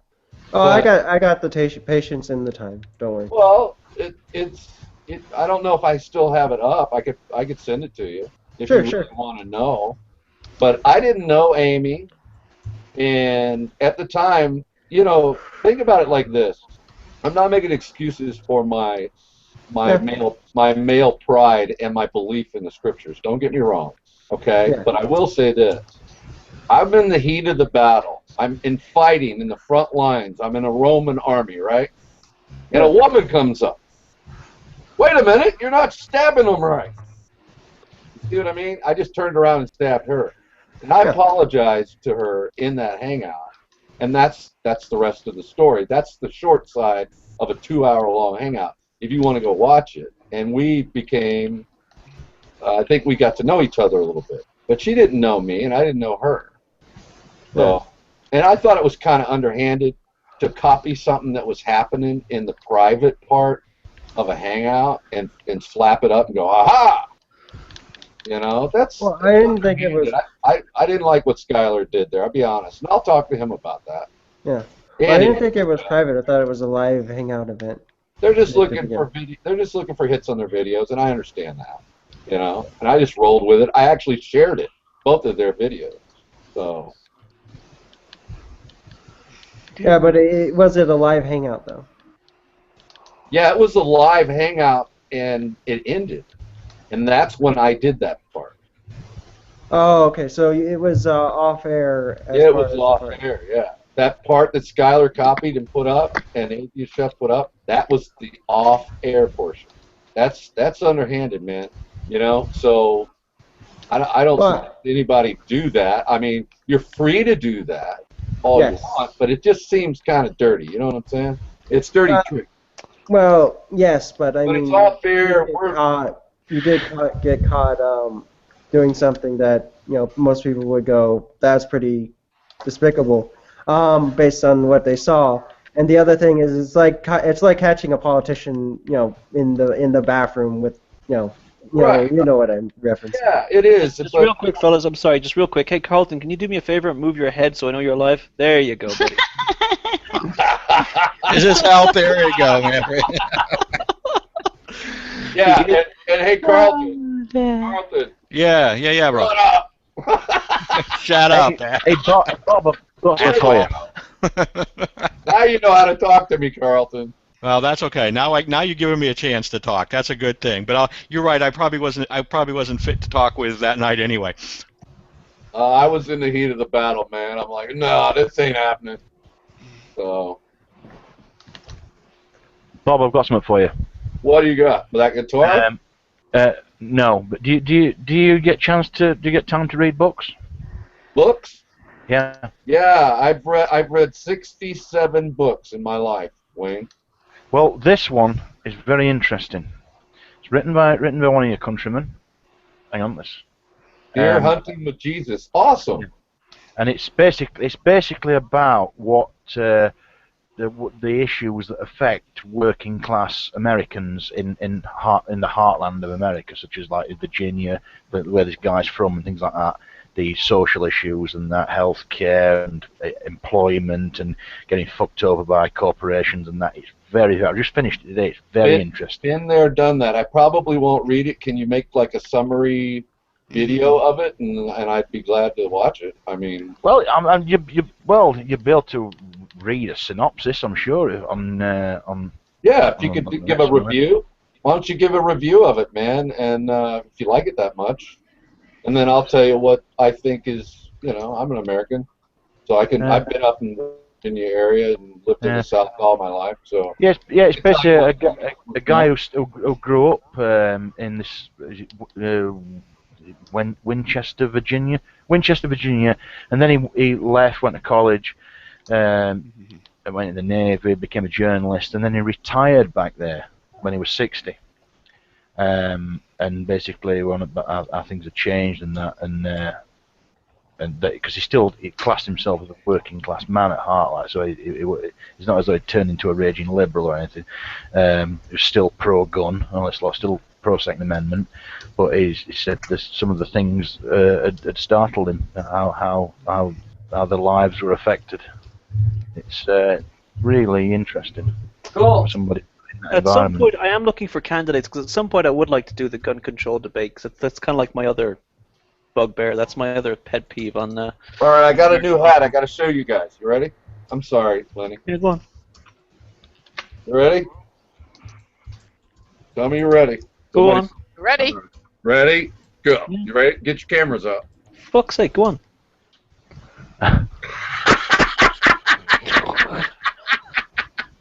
Now you can't really see it because of the black. That's bad, right? No, we're making it out. I can see does there. that hat go with the beard or what?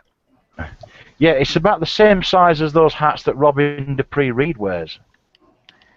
Who? She's a lady YouTuber, and she wears these tiny little hats. Yeah. Well, I've got a big head. This is really a really big hat.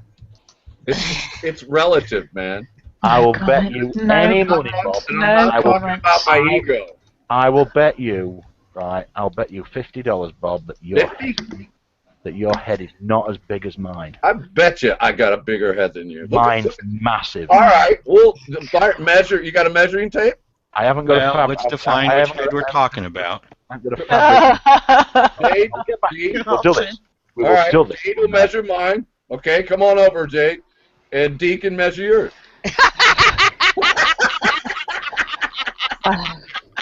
Ladies and gentlemen, on the awesome on the Naked After Show live right now, we have a certified head off happening. Let's see if I can find a set. Maybe. Yeah, look, my head's bigger than yours, dude. Don't make me give you the beard. I'll do it. Don't make me give you the beard. Hey, I think I see something running around in there, Bob. But, there's all kinds of stuff in here. You know what I'm finding out? Where's he going? What's he doing? I don't know. Uh-oh, he's going for a hat. All right, we can hold up a beer can or a soda can next to our head. Oh, that's a good idea. Yeah. And then we can judge it, okay?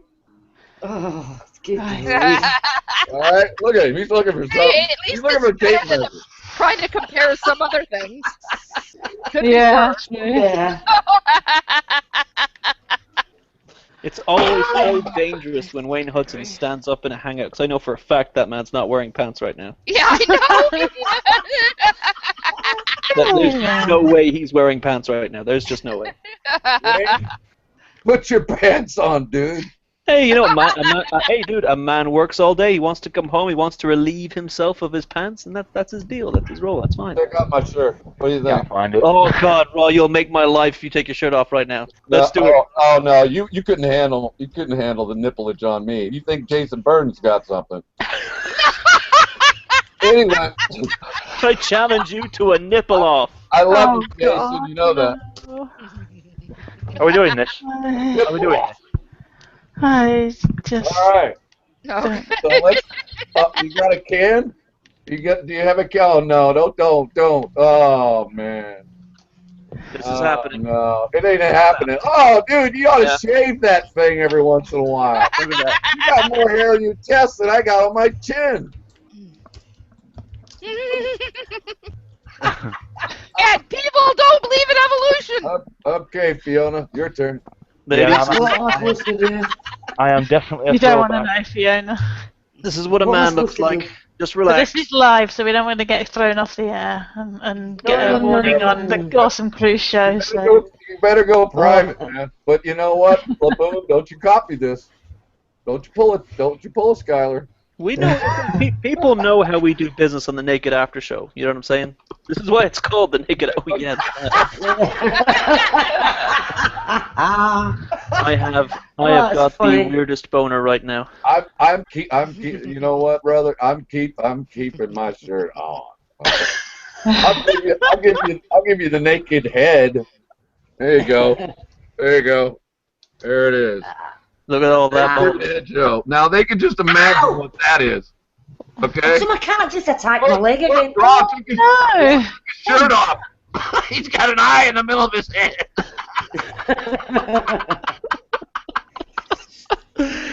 Oh dear. Oh dear. Carlton, you're holding out on me, Papa. Come on now, let's have it. What's that? Sorry, I'm in my own little world over here. What's that? Come on, baby. Tops off. Let's go. Oh no, you had your chance yesterday. We're doing it for the ladies, man. I think it's still floating around. I think the ladies are impressed enough with my chest the way it is.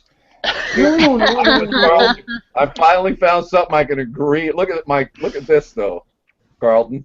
What? Get weird, Orlando.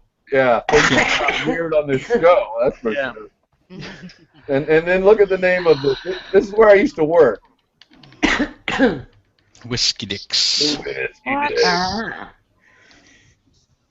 Yeah. What a crazy job that was. Oh my gosh. You should see those people around 1 o'clock in the morning on a Friday night. Oh, I'm sorry, go ahead. I was gonna say, what did you do there? Were you the bouncer? I can't tell you that. It's top secret. Oh, okay. Yeah, I say this a lot. I live in a predominantly Spanish area. Like I'm literally the only white guy on my block. But I woke up this afternoon because I work all night, and 13 Heathens keeps me up all night. Yeah, he does. That evil squirrel man. The evil squirrel man keeps me up all night. I woke up this afternoon probably around, I want to say about 12:30, and my door was gone. The front door to my apartment was fucking missing. And there was a Puerto Rican guy standing in the doorway. I'm like, hey buddy, what's going down? And apparently there was a notice in my mailbox, because I never check my mail. I don't know, fuck it. There's a notice in my mailbox from the fucking apartment community saying, hey listen, we're going to replace your door tomorrow, so don't be surprised if there's a Puerto Rican man in your doorway. But I'm like, hey listen, I was like, dude, points. I mean, if you wanted to break in, you could have just kicked the door down, but you actually removed it. Like, well done. That's dedication. But that's because he couldn't figure out how to get the doorknob off, so he said, "Ah, the heck with it. I'll just give him a whole new door." Doorknob on it. Is the show over? Did I miss all the good parts? Have you already gone through all the arguments? And I'm not here for the argument. Raw, you are the good part. No, brother. Lenny, some monkeys might be crossing the Atlantic on that door. I'm going through a rough time right now. I mean, things are really, really rough right now for me, and I'll give the details later on. I don't want to talk about it right now. All right, well, hang in there. I'm hanging. Yeah, Hey, Lenny, man. the least you could do is take him to lunch. That's right, and buy. I'll buy. That's right. That's it. No, I'll take this man to lunch and I'll buy. Happy meals all round. Happy meals for everybody. I even told him where we're going to go, and then he got some link and jumped out of the hangout. We were talking about it, and right there. You even know where it is. Right there. Whiskey Dicks. Whiskey Dicks. And you know what? I'll meet you there at 1 o'clock Friday night. You bet, dude. You want to be there? Yeah, you betcha, dude. I will be there Friday night. But I don't drink, so that's fine. You can sit there and watch me drink. I don't give a shit. All right. Well, how are you going to get home, man? I worry about you driving home, brother. Oh, don't worry about me, big boy. I know how to handle my business. Okay. All right. I have people who can come pick me I got to up. tell you right now, Lenny, if you start puking and staggering and stuttering, I'm going home. Bob, can I ask you a quick question? Well, there goes that evening out. Yeah. Listen, I just want you to know, if you're in trouble, I'm not going to help. No, you know what? It would be better. It probably would be better if you're serious. Yeah. If I'm serious. Let's plan on 12 o'clock. That gives us 2 hours. Yeah, absolutely. Because that's when the party really starts, and it's interesting. And we won't talk about atheism or Christianity. Let me tell you that. Have a couple of drinks. Have a few Well, laughs. don't be too distracted to talk about any of that. Believe me. I work next to SeaWorld. Where my place of work is right next to SeaWorld. So I'll be in the Orlando area. I get out of work about 11:30, so I'll probably just head straight there from work. There you go. There you go. In private, I'll give you my phone number. Yeah. And you can give me a call. Yeah. Just let me know when you're, because I'm not even 10 blocks away. Dude, whatever, dude. I'll post my phone number in the chat. Everyone here is a friend. I trust everyone. No, do it in private. Do it in private. Oh, are you sure? Yeah, no, I know all these people. Look, I'm not gonna post it. And then I'll give you a call, and then you can lock me in. Somebody write it down, would you? After he posts it, I want to go online and see if I can order a bunch of baby I've chickens. got And my I'm gonna have phone them here mailed to ready his to get house. plugged into it. Carlton, I can't hear you while you've got your I'll call shirt you on. live. Lenny, you do realise that I'll be using that number to call Carla. Don't you give me no bad number off a bathroom wall either. No. This isn't for a Chinese restaurant. Because I'm gonna lock it in. If you give me some weirdo number, okay, and I lock it in, I'm gonna be pissed. Hey, is this Owen? It could be. If you wanted to. Oh, You want it? Oh, dear. New entry. You're going into new entries. You're special. I feel special. You are special. Very special. I've got my shirt off and another man's taking my phone number. It's a big day for me. How do you spell your name? How do you spell your name? OWEN will be Got sufficient, just for the sake of... Got it. Okay. L-E. I'm going to call you Lynn because I'm a lazy name putter in her. A lady named Angelina. Is that all right? Can I call you Lynn? Len will be great. Len will be fine. Lynn is great. Okay. Excellent. M-N. Got it. Okay. There's the name. Hold on. Well, we're almost there. That's what I can't. I'm not going to say it live. I hate the fact that Lenny is called Owen. 3, 4. Why? That's the name of What's the international dialing code again for the States? Oh my god. I was wondering what you were doing. It's 1-800 creationism. And don't give my number out to anybody. You hear me? Oh, one isn't Hey, it? Lenny, I'm trusting you. Of course, on my honor, sir. Okay. All right. I believe. Right, The reason I why can always go get another throwaway phone. So. I'm not Yeah, Bob doesn't want Sun 10 calling him up in the middle of the night and going, "Are you absolutely sure about that?" Lenny, So am I the right? Did I just add 01 in front of that number? Yes, you just... no, it's 013531 and then the phone number. 013531. Yeah. All right. You sure hold it's a on. 35? Here we go. Hold on. It might be 666. Hold on. Okay, it's ringing. It's ringing. I don't know where my phone is the other thing. So Wrong 013531. number. Wrong number. Sorry. You did it wrong number. Wayne? Maybe I typed it in there wrong. Wayne, Hold on. he says he's up for it, but it's going to be at least a month's time because he's got a lot on at the moment. Somebody just Guitar lessons. Guitar lessons. Somebody just went, Okay. hello? No, that was absolutely not me. I don't even know where my phone is actually at the moment, but Anyway, if you Len, call, I'll find it. Just let me tell you this. The reason I hate calling you Owen is because I always call you Lenny, and the only time I call you Owen is if That's I'm the tagging wrong you. number, Len. No, it's not. Is if I'm tagging you. Oh, yes, it is. Shit. God! Oh, you horrible person, you! That I just called is going to be calling me at 3 o'clock in the morning going, hey, baby. You didn't give him the number for the local FBI office, did you? I genuinely apologize, and if you look Yeah, at the number I've that's just okay. posted, you'll see the difference. That's okay. Yes. That was completely not deliberate. Okay. Wow. Hold on. Right, Hold on, I've got I don't know where my phone is.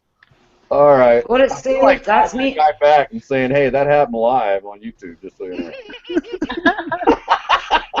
Oh, give him the link. Yeah, give him the link. Well, all I can say, Lenny, all I can say, Lenny, is just based on this last few minutes of conversation, you must have the biggest dick in the universe. And I only say that because of that inverse relationship between that and brains. All right. Speaker on. There we go. Hang on, my phone's ringing. Wow. Calling you. Hang on. I don't hear no speaker, though.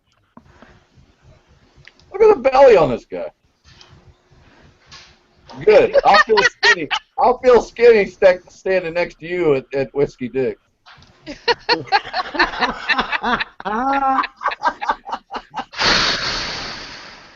Look, come on, find your phone. Did you answer it? Please leave your message for blah blah blah blah blah blah blah blah blah blah blah blah blah. Boop. I'm gonna leave your message. It was stuck in the couch cushion. Yeah, right. Dude, if this is how you decided to find your phone. Lenny, is that a euphemism for your ass crack? 12 o'clock. 12 o'clock. Whiskey Dick. This Friday, Lynn. Be there. No, I won't forget. Don't Don't worry, folks. I know how to delete voicemails. All right, now you call me. I'm going to call you back right now. All right. Let's see if it works. Hey, look, I've got a new voicemail. Oh, look at that.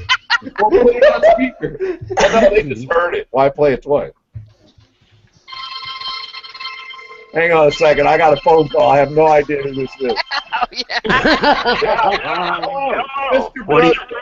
What are you wearing? Right away, sir. Benghazi. Got it. I'll be there. Right on. Okay. Who do you want? How do you want it to happen this time? Spit in my mouth. Okay. All right. What's it look like? He's the ambassador of the atheist on YouTube. Oh, okay. Not quite the going on here.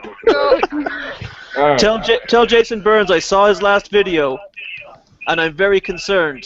I didn't see it. I'll have to go watch it. Do you have the link? I've been talking to Prime Minister David Cameron because we both watch his channel. Okay. All right. I'll ask him. All right. Mr. President. That's it. We're done. Oh dear. Okay, so that was me and Raw talking You're live with more on the air. minutes on my phone. Why has Raw got a screenshot from Richard Raspberry's latest video as his avatar? Oh, leg. Yes, I can. That's why. No, it's just a joke, Bob. Yeah, I know. Hey, man. You see the fish over here? Don't insult the fish, okay? Whatever you do, just don't insult the fish. This right here is a genuine Colorado Agent of Doubt Jesus fish. I ripped the feet off of it, and it was one of those Evo Jesus fish. And then here's his brother. Oh, he sent me these as a joke He sent me a real one, with no feet. And then he sends me one with the Evo feet on it, the atheist feet on it. I thought that was funny. And when I made a video about it, and I said I ripped the feet off of it.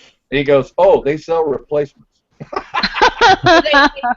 They do. As a matter of fact, he sometimes goes around and puts little feet on the Jesus fish. Right. I've seen him do it. Yeah. Can you imagine somebody going out and looking, what? Your feet? Talking of feet, what was that on those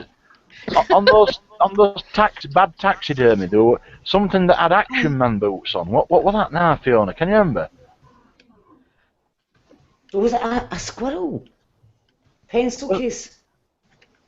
With Action Man boots on. The Action Man boots on. That was from the taxidermy thing. Yeah, that was great. Yeah, that was the one that made me absolutely lose my shit.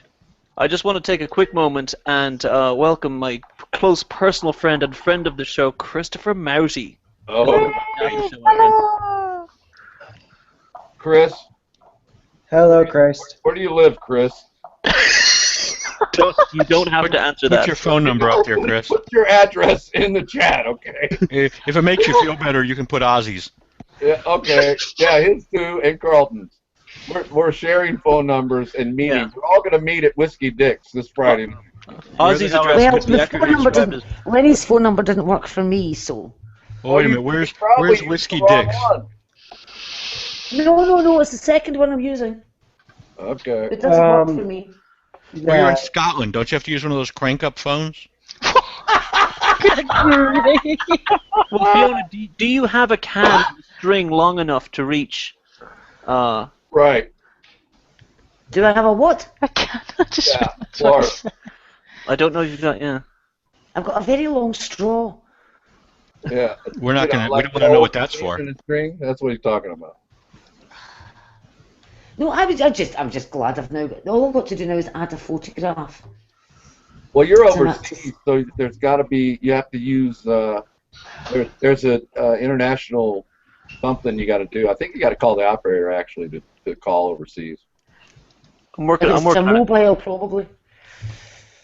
Christopher, can I talk to you? I'm going to go to horses. If you need my space, I'm going to mute myself, etc. If you need the space, just put me out. I'm going to go and do the horses before it's dark. Okay. Okay, sweetie. I gotta bow out myself for a little bit. I gotta get a little work done here. So. No, they're leaving together, are they? We are, and we'll be back together. Before we go any further, Lenny, what I was trying to say earlier on about your name is I hate calling you Lenny because the only place I do call you Lenny is if I'm tagging you in a Facebook post. Oh, sure, yeah. Yeah, and so because I call you Lenny all the time, to actually type Owen, it's sort of like when only your mother uses your full name. And it's like, it's almost as if I'm being too formal, as if will he think I'm being snarky with him because I'm not calling him Lenny, but it's only because I want to tag him. So as if I'm going. Here's what I'll be wearing, Lenny. Yeah, buddy. Owen. Okay.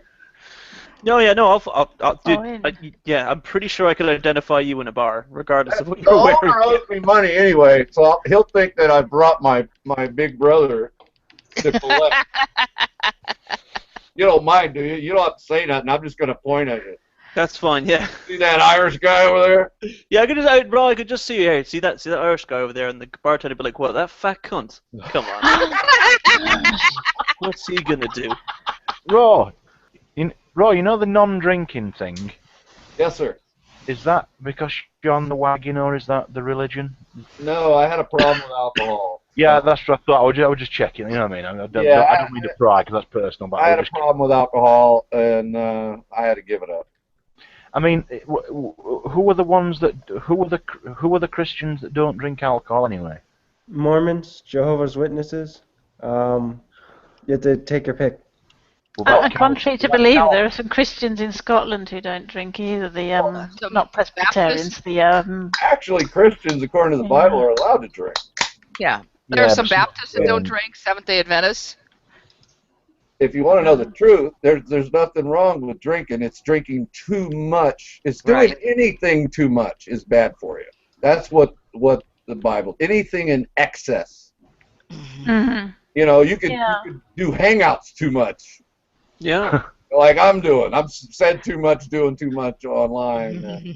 That could be bad for you too. Yeah. So it's anything in excess. It's that's Everything that's in moderation. yeah, for a Christian. I'm talking about a saved person. Well, I say in general, everything in moderation. Yeah, and that's basically what the Bible says. Think about it. Jesus was accused of being a wine bibber, a friend of publicans and sinners. He hung out with harlots and whores. Hell, their last whatever it was, they had wine. That's right. The very thing that he represents his blood is wine. Jesus did the first miracle he did. He turned the water into wine in the Gospel of John. So he don't have a problem with alcohol. He put it here. Oh, Chris has to go because he has to go stress somebody out. Have fun, buddy. Now, now, anybody young Christian that has a problem with alcohol like I did, then you're going to have to put it down because, I don't want to trip you up and think, oh, Ross said I could drink.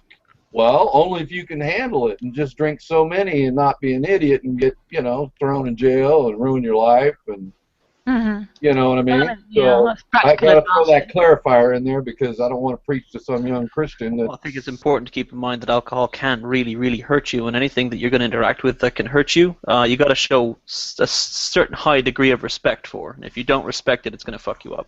I'm fortunate. I'm fortunate in that I tend to get brimmed up before I get pissed up. Translation, European translation, please. It means I tend to not want to actually drink anymore. Brimmed up, like brimmed up to the top. Too much? You mean too much? Brimmed up? I don't understand that. Like filled up to the brim, too much volume. The volume. Oh, I thought you meant you were going to cry. No, brimmed up. Full like is when you think, oh God, I've just drunk too much. Without actually being drunk. Been there, done that. Full to brim. Yeah. Yeah, basically your tummy's full of alcohol and drink. Yeah, and you're not even drunk yet. Yeah. Wow. No, I've done that. I've thrown up just pure beer. I'd be more likely to throw up than. I could never handle hard liquor early on. No, I've never been a fan of that. It was beer and wine, and then later on, I had a girlfriend at one time up in the Chicagoland area that was into martinis, and she made $100,000 a year, and she was buying. So I'm like, okay, we'll go to this martini bar, and I'd sit there and slam. I'd drink it like a shot almost. You're not supposed to do that. You're supposed to sip it, or whatever. I'd slam down 3 of them and be just as looped as could be because it's just nothing but pure vodka in it, So. Yeah, martini is easy to drink, but in terms of actual hard liquor like whiskey, vodka, rum, oh God, they just taste lousy to me. I can't enjoy them. There's a drink that when I do take shots, and it's very rare that I will, but there's only one thing I'll take a shot of, and it's called Rumpelminsk. Peppermint schnapps. Oh yeah. It tastes like Christmas. Yep, I got that in Germany. Yeah. It's good stuff. Actually, I tell a lie. The only spirit I've actually enjoyed was some of the old Pachin. Pachin. Oh, now we're talking. What is it? Pachin. It's like what's the redneck version of that? Moonshine. Moonshine. There we go. Okay, there you go. I've tasted that. I didn't like it. I'm like, one smell, just pure alcohol. No. Yeah. It hurts you. You can feel it moving down your throat into your stomach. It's burning you on the way down. Like, Well, actually, I've got to disagree. The one I had, the one I had, it was like silk on the way down, where when the heat came back up, that you felt it. Where'd Chris go? Every time I come in a hangout, he runs. You had to give grief, and he's working. Yeah. Oh, okay. I've never even talked to that guy. I've tried to get his attention a couple times. He's a sweet, sweet man. Yeah, he's a gentleman. I tried to get his attention a couple times. He won't even talk to me. I'm sure it's nothing personal. I'm a little upset by it. Can you tell? Well, you seem cut up. We're about to start self-harming any moment. Yeah, exactly. I tell you what, I'd love to have his bass guitar in a band, though. Oh, yes. You know what I mean? He could play that bass. He's very good at the bass. I tried insulting him on his music videos. That didn't work. I mean, I think I called him gay a couple times. That didn't work. I can't imagine why. Well, but it just... Yeah, I mean, trolling that way just has been so effective throughout the years. I'm not sure what you're... I'm not sure what you're telling me that at. doesn't work, Boom? Huh? You telling me that doesn't work? Come on, man. Well, in some circles it may not work, but I mean, most of the time, yeah, it works. It worked with Alex Button. Yeah. Alex is the one that told me you guys were on. I was talking to Alex in private on the Google thing, where you can chat to people. Have you guys figured that out yet? That's pretty cool. I haven't gone near that. You know what? Check it out, because they've really improved that. And once you have someone in a circle, your friends, whatever, here online, you can click on it and do just a, hey, is everything going on, whatever, and they go, yeah, this is happening, and send you the link right there, and bam, you're here. Oh, cool. Yeah, it's awesome. It's a little confusing at first, and they're still adding, hey, Mark, and they're still adding stuff to it, but it's pretty cool, man. It's worth looking into. I'll check it out. Mark, you alright, mate? Alright, mate. How's it going, mate? Alright. Sound, mate. Sound, Mark, yeah. we're meeting at a bar on Friday night. Can you make it? Well, I'd love to, but no, sadly not. I'm in a different continent. That will make it challenging. Other than that. 8 hours, you'll be here. Yeah, it's a bit longer than that. It's about 9, isn't it? 8, 9? No, I do a between 5 and 8 when I travel. Well, I would love to, but I do have a young boy to look after, which he might be upset if I'm not home. Put him with the Anyway, Mark, how you going, you old cunt? Alright. Sound. You old cunt. Yeah, such it. Muppet. What's wrong, man? You sound like you're in a bummer mood. No, man, that was just my, Your Ray Winston that's the voice. old Ray Winston. Get me on your arc, son. Oh no, don't start that again, please. You getting that giraffes on that fucking ark? What you doing, you slapper? Don't worry about them animals. What about people, you muppet? We'll get us on. Ray Winston, such a weird choice for that role. You forget it. Oh dear. Now get some coal dust rubbed in those marks.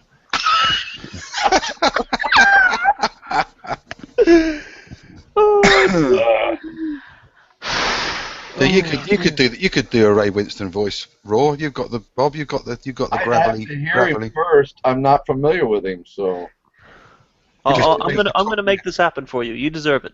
Give me a link, and I'll practice with my mic off. I'll find you a link.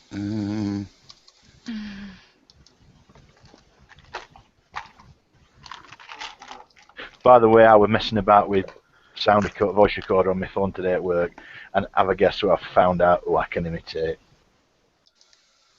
You won't believe who I can imitate with my gruff northern voice.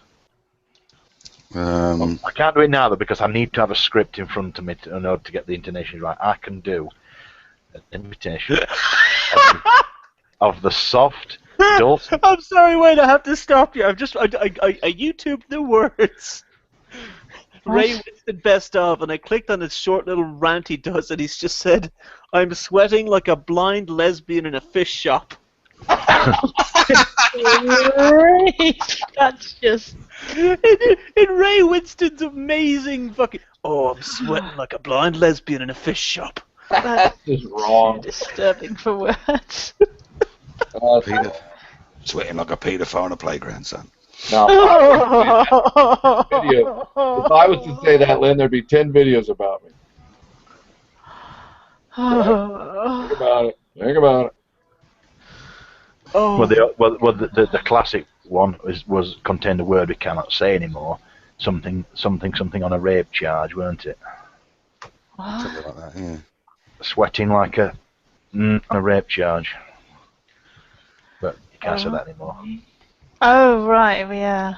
I apologize to the LGBT community for making a Ray Winston gag about blind lesbians in fish shops. That's right. You're gonna get 10 videos now.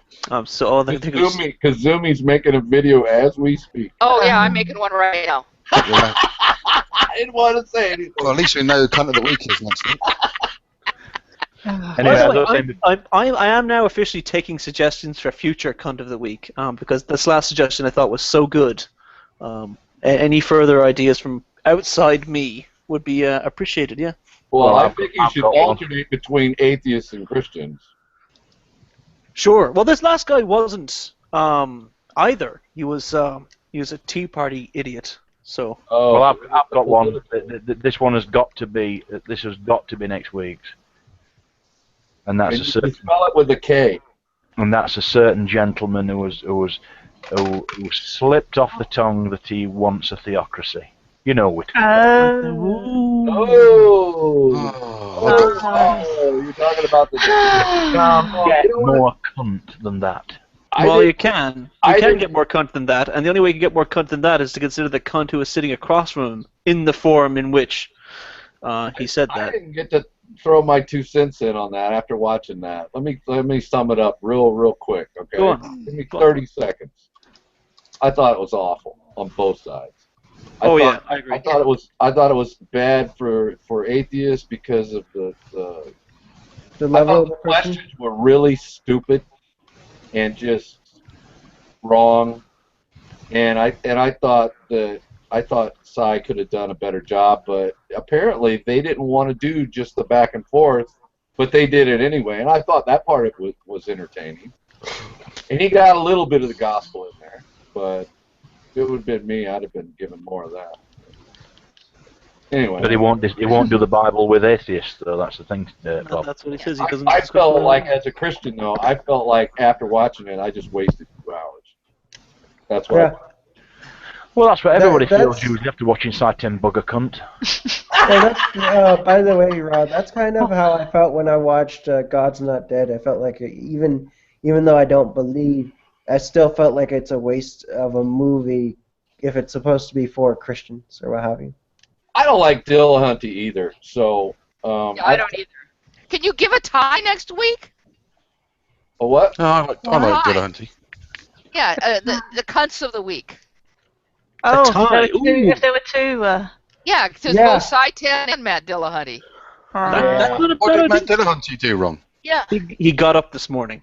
I think he lost his cool. I think he would have done better for the atheists if he wouldn't. Well, I would have lost my cool as well when you consider Cy had no interest in debating the subject or the topic at all. He just set out to.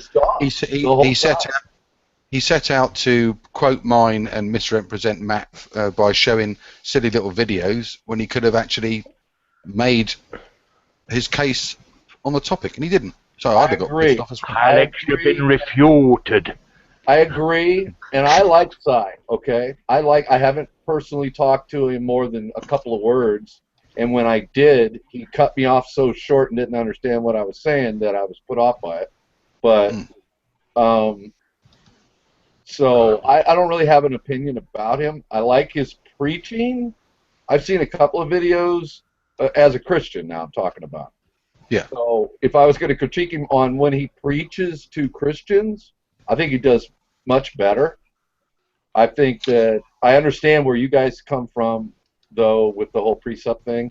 I think that's too hard of a line to hold because Jesus wasn't sitting at the Jerusalem bar with the publicans and the sinners when he was being accused of the religious people of doing that and saying to them, hey, how do you know that? He was just hanging out with them and being accused of being one of them. So I think Cy should take a look at that and compare himself to the Pharisees and back up the truck just a little bit. I like the philosophical end of what he says because I believe what he's saying is true. It's just his delivery method and his harsh, dogmatic stance on people that blaspheme God. He's not going to answer. Like he said, I'm not going to hold a Bible study with an atheist. I really was put off as a Christian by that. I thought that was the point, Bob, is that sorry to up. The point is that I've had a suspicion for a good while now, and I won't say I was alone in this, because probably I can't speak for everybody on the planet, but out of this circle, I was the only one, and people were saying, "Oh, no, he's just a believer." I was the only one saying, "No, he is a bloody reconstructionist." Oh yeah, well, you and I both spoke about it. The fact there was something sinister about him. What's a reconstructionist? Reconstructionists are the ones that want to institute biblical law and have a non-democratic government. Yeah. On a Christian theocracy. They want to stone believers, gays, adulterers, basically reinstitute slavery. I don't get that from him, though, Wayne. I don't get that. Yeah, he did say it. He did say he prefer a theocracy. Said it. But you know what? He did say that if people would vote and preach to all the people, and then they would vote in a government, that type of a government. Yeah, right. Hang on a minute. Wait, let him finish. I think he said that for effect, okay, for the next round to get attention. I think he does things just like all of us are guilty of. We'll say controversial things to each other, to each side, to get attention, so that then we can get out our deeper message. And I think that's what Sai's doing. I need to address that point. I need to address that point, Bob. I'll shut up. Go ahead. Right. The thing is, right, what he said. He said, when asked, is democracy the best model of government? He said, no, theocracy is Christian theocracy. Right. And then he said, but I want to be clear, it's not going to be a top-down. It's got to be a bottom-up, i.e., the people must vote a government like that in, right? How do you get to a theocracy, i.e., a non-democracy, right, from a democratic government? You have a democratically elected government that then tears up the Constitution. Absolutely, and I disagree with it. But from the bottom up, he was saying in his Christian view that would be the better of the two. Well, it's evil. Well, I don't know.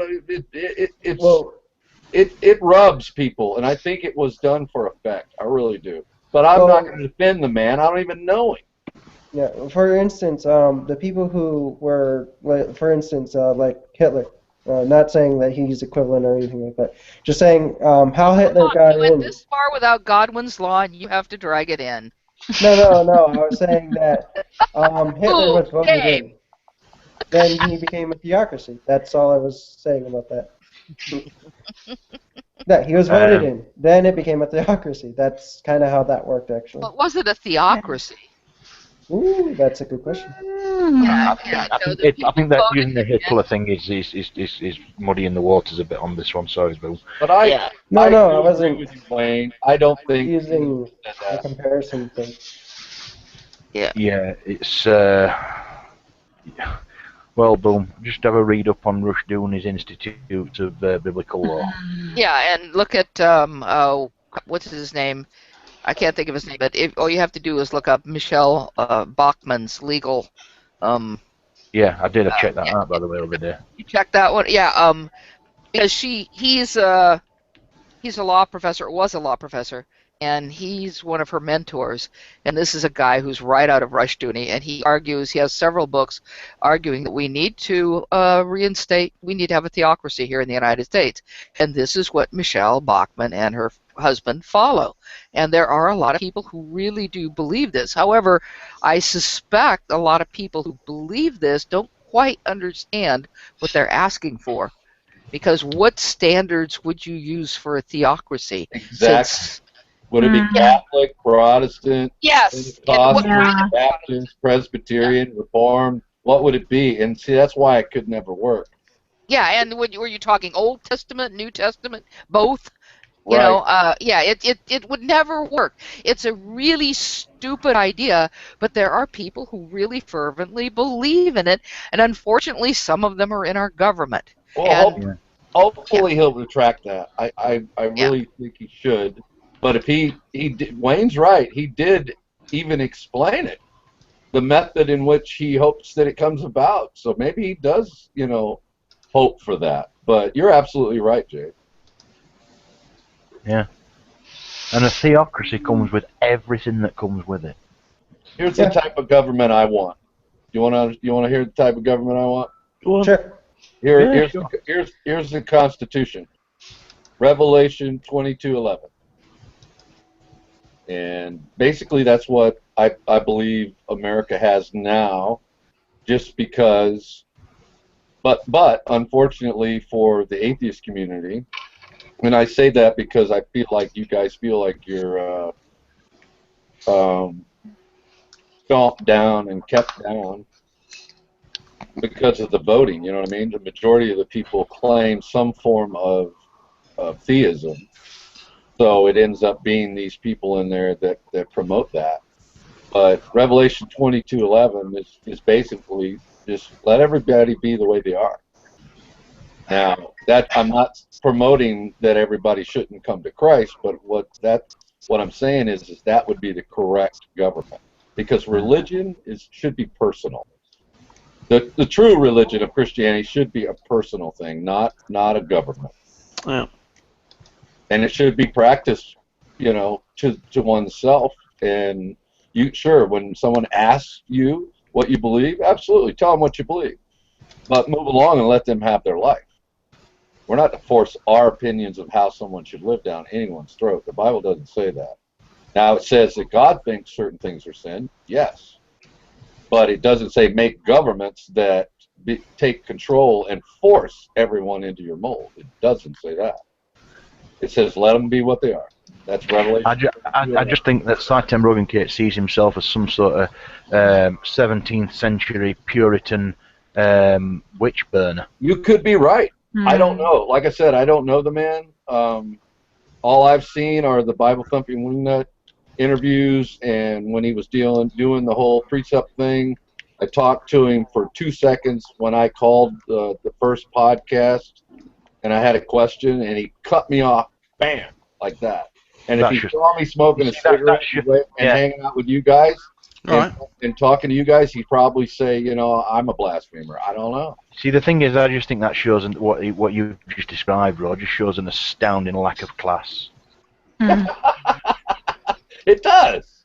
It does, okay? But I don't want to completely judge the man, because, you know what? Like I said, when I've heard him preach to Christians, the videos that I've seen, and I know that behind the scenes, like that one video that I put up that I was promoting of his, that one guy on YouTube has up, where he's up there preaching at the university, and he had another guy with him. The guy came up that had first walked by and insulted him. He came up again and said, hey, can I talk to you in private for a minute?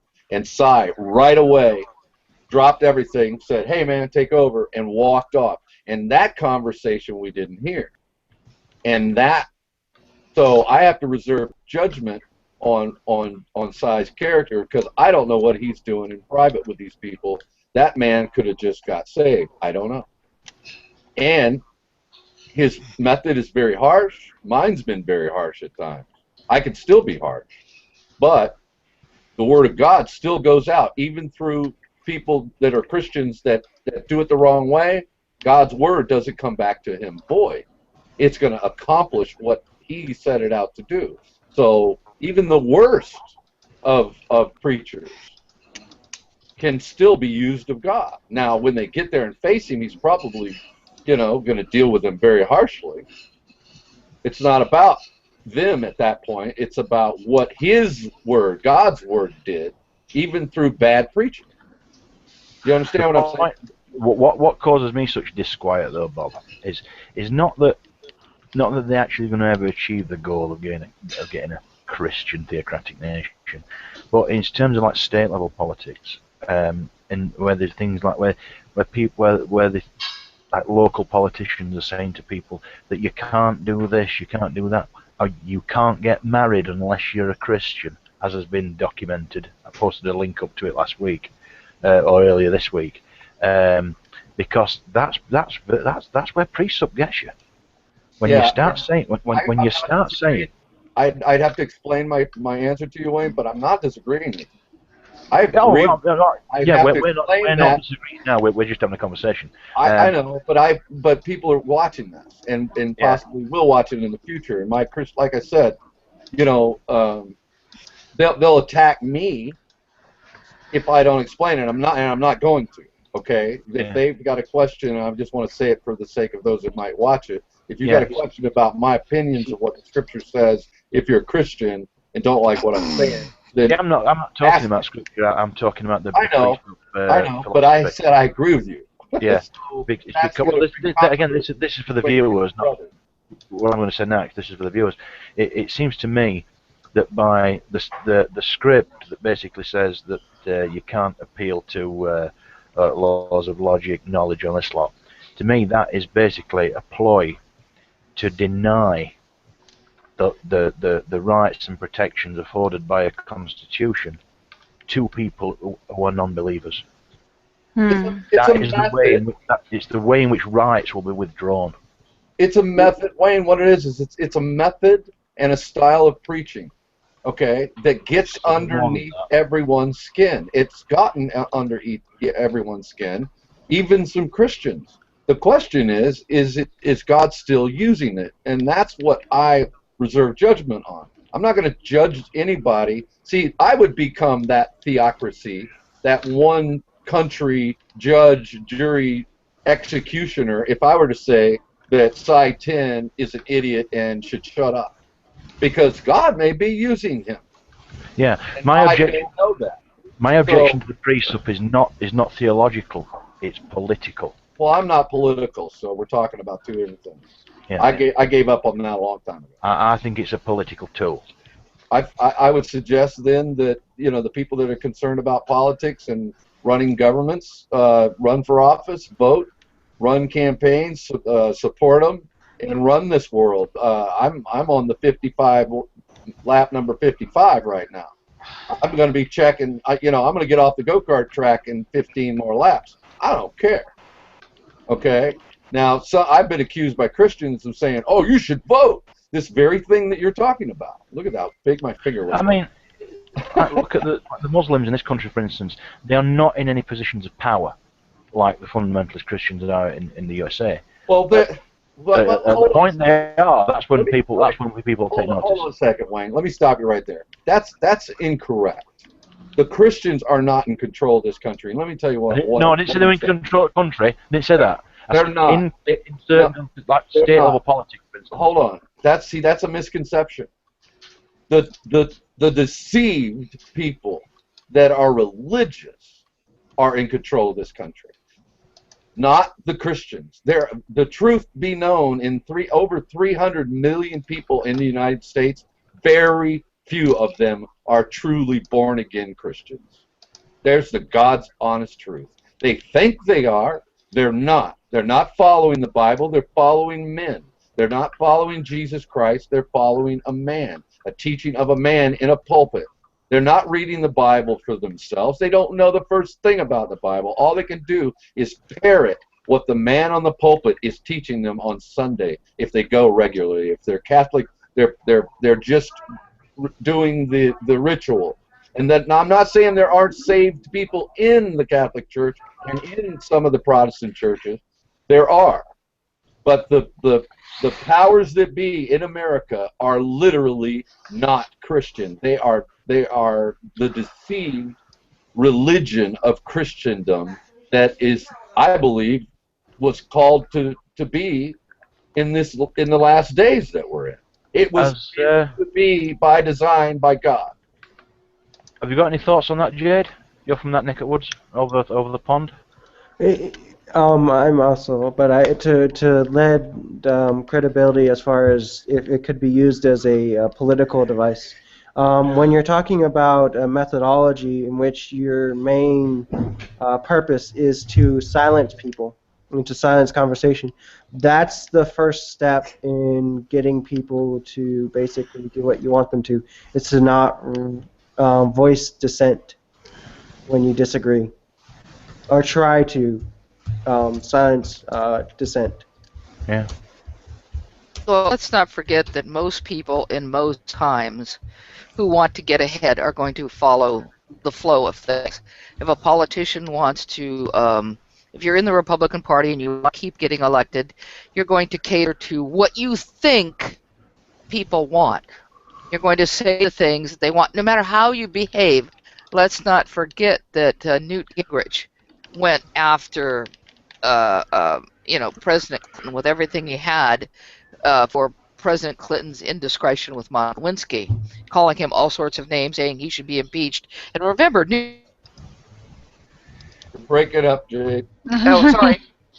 For those of you who don't know, can you hear me now? Yeah. Ended on remember.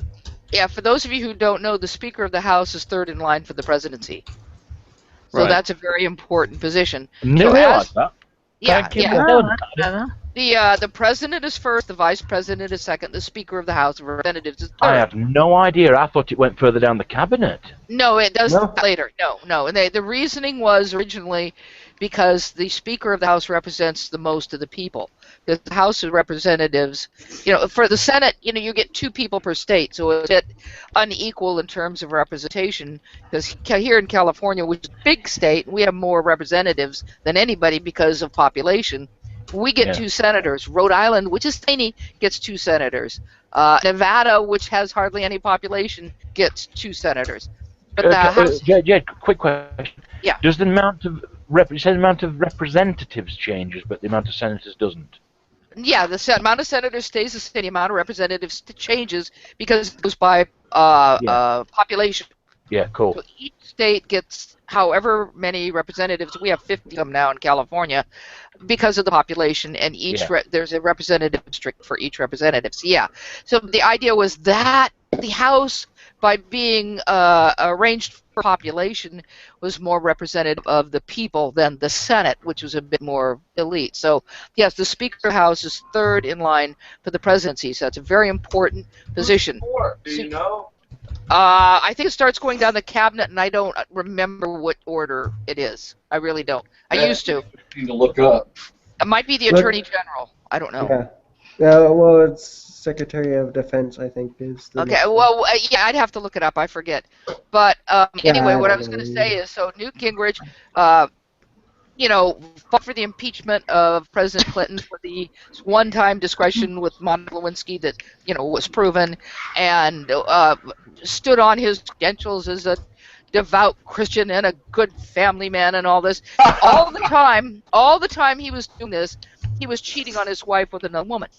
And see, that's what I'm talking about, Wayne. They give the facade, in movies, how they'll make this the fake storefronts of cowboy movies in Hollywood. Yeah. It's all a front, dude. There are the most evil people, and I'm going to say it live on YouTube. There are the most evil people on the planet running this country. When I went to Washington, D.C., I felt the devil there. And I'm a Christian of 30 years. Plus 30+ years. When I went to Washington, D.C., I literally felt that presence in that capital of my own country. That's what I felt when I went to the actual centre of London, the financial city of London. That is an evil place. Look at Lynn. Hey man, you need to work out a little bit before. Excuse me. Dick. Oh yeah. Hey, a lot of hot women there, and I tend to attract them. Hey, this is what this is what a man looks like. This is what a real.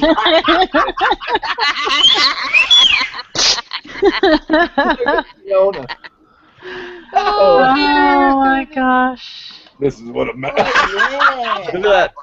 Look at that. The other white meat. Is that a lorry driver's arm?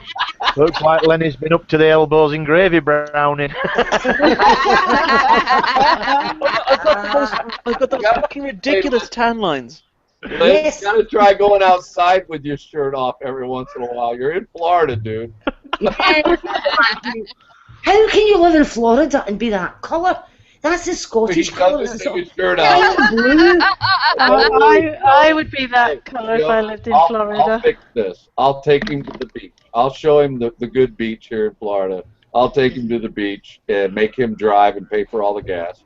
Yeah. I mean, seriously, he's as blue as a Scotsman there. It's pathetic. My goodness. I'll take him to the beach. He'll look like a lobster, okay, and he'll be hurting for days afterwards. So then he can make a video that Raw 5069 has turned Venator. Hey, Lenny, do that thing for us where you move from That evil side to Christian side. turned into a lobster. That's You right. do the side to side thing so that there's a. You want me to stand here with a fucking truffle shuffle for you? You can eat my ass. Dude, the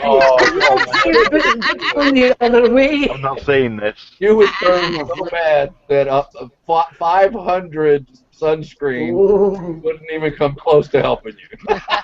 No, sir. No, dude, I went to Miami last year, and I swear to God, I cooked. I was sunburning underneath my clothes. It was that bad. Yeah. Fuck, it was a nightmare. And there's no AC in my car as well. It's that white sand. The sun reflects off the white sand here in Florida, and even places that you think wouldn't get burned are getting burned. Yeah, honestly, like it's so bad. Like I don't know what it is today, Rob, but it's got to be at least 90 degrees today. Yeah, it's hot. I turned my air conditioner on for the first time in a long time. But dude, my AC's on in the winter. Are you kidding me? It's got to be at least 66 degrees in my apartment, otherwise I sweat. Well, we're in. Well, I normally do without it. I've got really nice fans that do the trick in both my apartment. But anyway, we're in the solar maximum right now. And here's a heads up for you, brother. About 10 years ago, okay, was when all those 4 or 5 hurricanes came through Florida. Mm. And that was approximately during the solar maximum. When it heats up the oceans around Florida and the Gulf and the East Coast, that's why they formed so viciously. So, yeah, we're in the beginnings of hurricane season right now. There's one trying to come off the coast of Mexico as we speak. They always talk about it as if it's the most awful thing. I've been in Florida for 5 years. I've never seen anything. I've seen a couple of really nasty storms. Well, I tell you what, you need to have at least a box of canned food and a couple of cases of bottled water just stored in a closet somewhere and don't even touch it. The thing is, So my roommate Carla takes care of that. Like Carla has all the stuff. She's got like these flashlights that you wind up, and she's got a radio that you wind up instead of put batteries in and stuff like that. Like she's got all the canned food all set up. What happens? Okay, this is what happens. When it happens, the stores get empty instantly, and then the electric goes out. The ATMs don't work, and if you don't carry cash around with you, you're not going to get anything at the store. The shelves go empty. Everything is delivered to the shelves here on an as-needed basis, daily basis. And when people panic, and that's what they do during hurricanes, they empty the shelves. Yeah, that happens over here when we get an inch of snow. Could I just say something here, please? Go on, sweetie. Somebody has just popped into this hangout. Al. Hello, Al. Al's a friend of mine. I've known him for quite some time. Al is in New York, I think, and is a fellow Roman Catholic. Al, would you be comfortable taking off your shirt? Welcome, Al.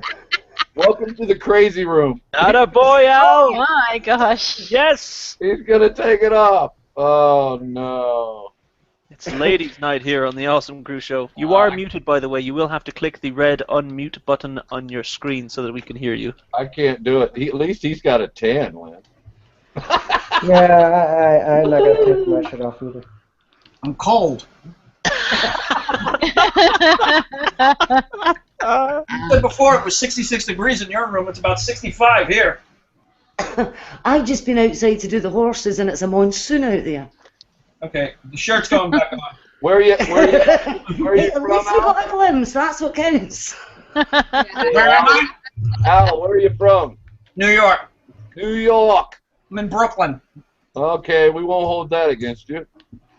I live in excuse me. My mother. Even though you got lousy pizza up there, I won't hold that against you. Your mother what? I said even though you got lousy pizza, Don't start. hold that against you. I lived in Chicago for 17 Don't start shit. Don't start shit. I'm trying to. Come on, Lynn. I want to start something. Okay, I've established that I can say shit in here. That's Yes, right. you can. Oh, you know, all language filters are off on the Awesome Crew Show. Yes. My You're mother's saying words you've never heard Hey, before. Letty's been trying to say this for a while. my mother is from Rochester. So I'm able to live in this country. Technically, that's in New York, but once you leave the city, you're camping, so it really doesn't matter. So you're telling us, Lynn, that you're half American? What's that? No, Lynn is half American. He just said that his mother's from New York. Yeah, she moved to Ireland. You just ruined the whole picture of what I thought about you. No. She lived in Ireland for 35 years. She's Irish. She's more or less Irish now. Drinking it whiskey dick with an Irishman. I thought that we were gonna have some You are. My dad's Irish, and I grew up in Ireland. And my mother has an Irish accent. She lives in Connecticut, and she's got an Irish accent. Talk to the egg. That's disproved by biogenesis and evolution. Robert, you were 100%er. You just killed me. No. Raw, get rid of the egg and bring back the chicken. Every time you make Fiona laugh, it's raw, right forward. Raw or the egg? Oh, it's so funny. I'm sorry, but eggs at the moment are just so funny for me. Now you know why I use that icon. Yeah, exactly. You know What's what funny is that theoretically, Bob, your avatar causes endless joy. well, what's funny is that theoretically you could actually separate the shell, because the shell's not necessarily required. The yolk is. That's what the. Oh, boom! That's far too sensible. Give us a scientific explanation of what an egg is, for fuck's sake. You need the shell to stop evaporation. There's 20 no, incubation. that's the thing, is that you could actually habitat the same environment necessary. You're wrong. What's that? Oh, that was a Snorosaurus. The question is this a fertilized egg? Yeah. Oh, yours or the one we're talking Well, about? is it smiling? Yeah. If it's smiling, it must be fertilized. Close. Is that a duck egg? It's an egg. It's an egg that I used in a hangout. I boiled an egg. No, it's just the colour of it. It's duck egg blue, you see. How do you use an egg in a hangout? Yeah, the black is the pan, okay? Oh, right. That's the water around it. Ah. I could show you the original picture. Yeah, but how did you use it in a hangout? Stop yoking. I used it. I preached. I'm not going to do it here, but I preached. That's okay. I was intrigued how you use an egg in a hangout. Yeah, I'm one of these weird guys, weird preachers. I told my son last night. I was talking to him. And I said, if I was ever invited to a Christian church here, to preach, I'd say, okay, everybody follow me. We're going outside. Everybody down on your knees and pray. All right? Repeat after me. Forgive us, Father, for building this church and wasting all this money when there's so many homeless people starving to death in this country. End of sermon. That is admirable. At least.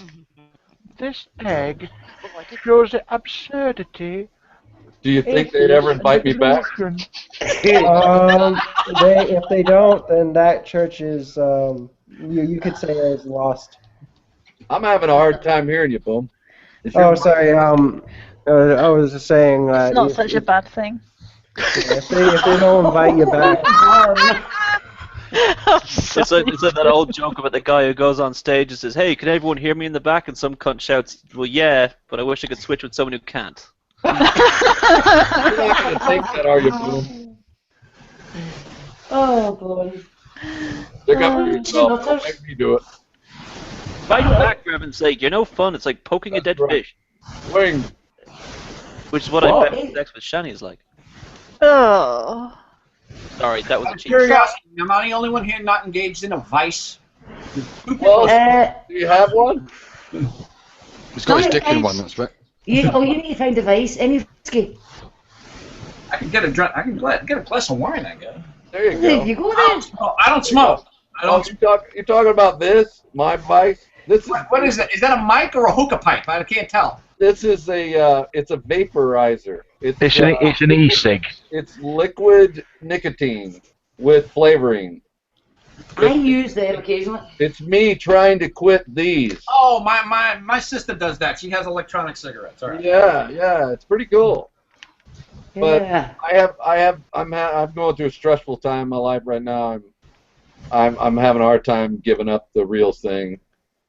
But don't start smoking, kids. Horrible drug, hard to get off of. That's right. I managed to stop on e-cigs, but it all went pear-shaped when I found myself upside down in my car in a field. And Yeah. I'm using the e-cig. As Mr. Mackey says, drugs are bad, guy. That's right, kids. Don't buy drugs. Yeah, Don't. People just give them to you. One of the hardest drugs to get off of. Haley. It really is. And yeah. I think it's the hardest thing that I've ever tried to quit in my life. So yeah, and I've done them all. So Someone's trying to give up pasta. Pasta? What'd you say? Stupid joke. Oh, okay. I thought you said you were addicted to pasta. No, you said it's the hardest thing you've ever tried to give up, and I said somebody's never tried to give up pasta. Oh, yeah. Okay. Yeah. Oh, you and Mouty got on well. My last name ends in a vowel. I can't. So. Yeah. Are you Italian? Yeah. Okay. Yeah, that's why him and Mouty got on well. What, an Italian from Brooklyn? No, wait a minute now. Who'd have thumped it? Wait a minute. I need to start asking this up front before I like you, okay? Because I thought Lenny was 100% Irish. Are you 100% Italian? I'm Or are 50% you Italian. like The other half is Puerto Rican.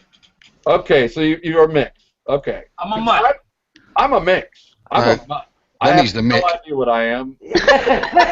Someone's knocking at my door, and I'm going to go answer They're the laughing at me. It'll be the chicken, Lenny. Lenny's chicken will come back. I hope it's a Jehovah's Witness. Oh, you missed this bit earlier. Lenny suddenly had this itinerant chicken in his porch. And he didn't know where it came from. Welcome to our insanity. A fellow vapor. I see it. Awesome, brother. Yes. Well, no. Did you know I'm a half breed. I'm a cross. You're a half vapor. I'm a half breed. I'm a. What are you mixed with? I'm half Yorkshireman and half Australopithecus. We're not going to talk about evolution, are we? No.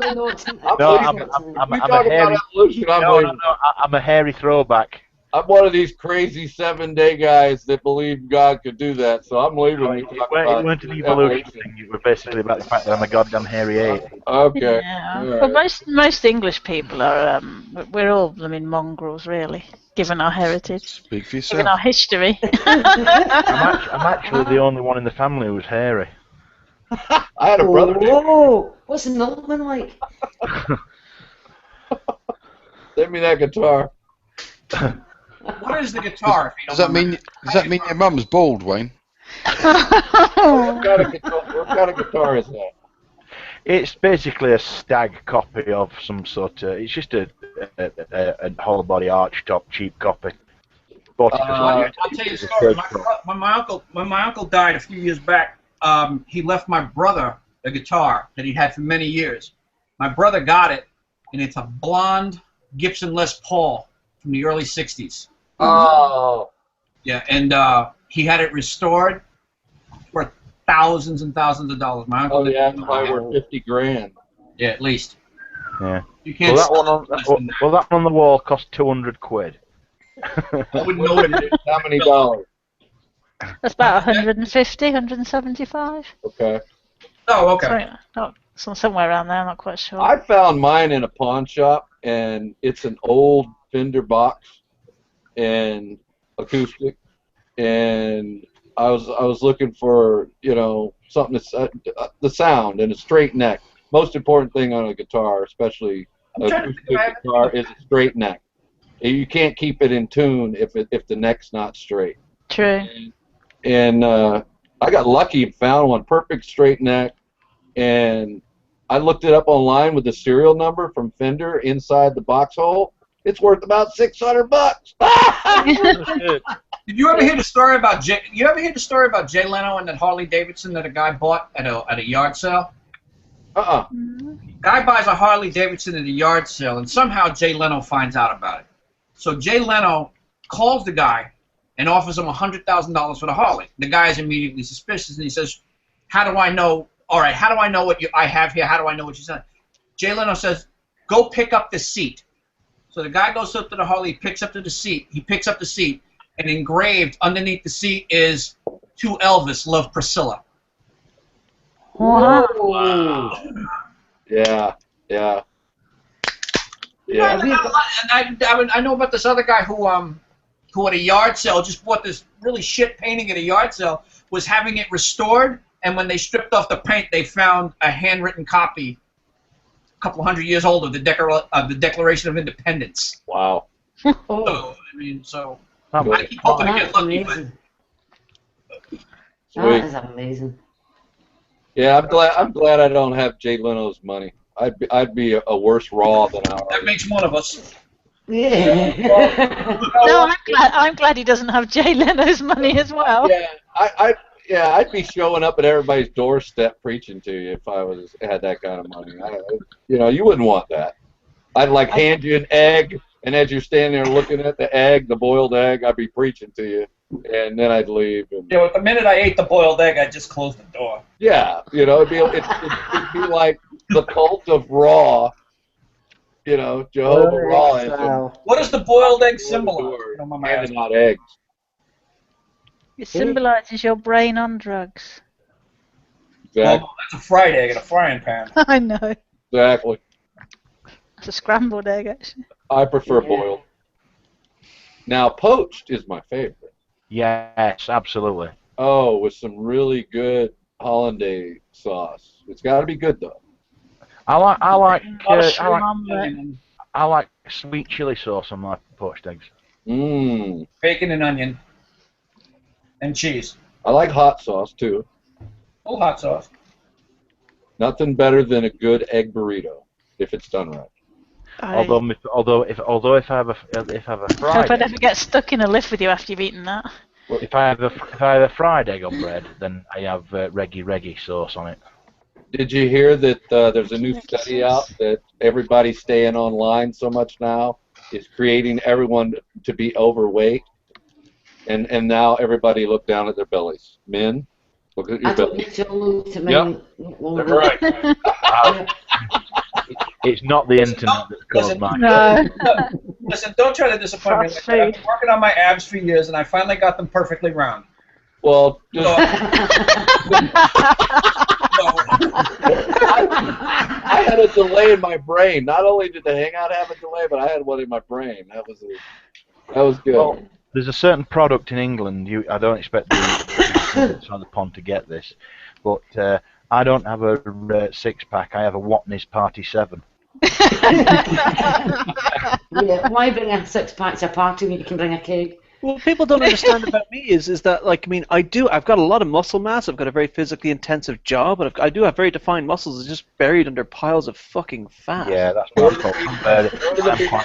I'm quite muscle dense as well, but why are there no strawberries in your strawberry planter, Len? You need to go to the beach, and that will work off the fat and give you a tan. Yeah. There's only one way to work off fat. Lenny. Really seriously, there's only one way to work off fat. Do more, eat less. That's the That's the way to do it. In fact, it's amazing. The arguments that I've had with women at work who talk about, I just need to tone up. I just need to do some sit-ups and get my belly down. I'm like, there's no such thing as spot reduction. Put the cake down. Back away from the cake. Back away from the cake. You gotta change your eating habit. Yeah. You're just working the muscle that's underneath the fat. Exactly, that's the thing. I know the amount of people I know who think that they just do loads of weights and heavy intensive exercise, and they say, how come I'm getting fatter? And I'm saying it's because the muscle you're putting on your torso is pushing your fat further out. And it weighs more than burn a lot of weight, but you're also going to gain weight with the muscle. Yeah, but it's well, not, it's not, that's true. The weight is the problem. It's the apparent size. Because because I'm watching what I eat in a minute. I never weigh myself because it's misleading. You just go on how loose your clothes get. So the thing is, you could be putting on muscle while you're losing fat, so the measuring weight can be misleading. Yeah. That's why you get a body fat percentage count. Yeah. Oh, that's too It's sensible. If you're putting a lot more in than you're putting out, then you're gonna get fat. End of story. I'm a little sick and tired of the whole "it's the baby." I had a baby. It's the baby weight. The baby's 20. No.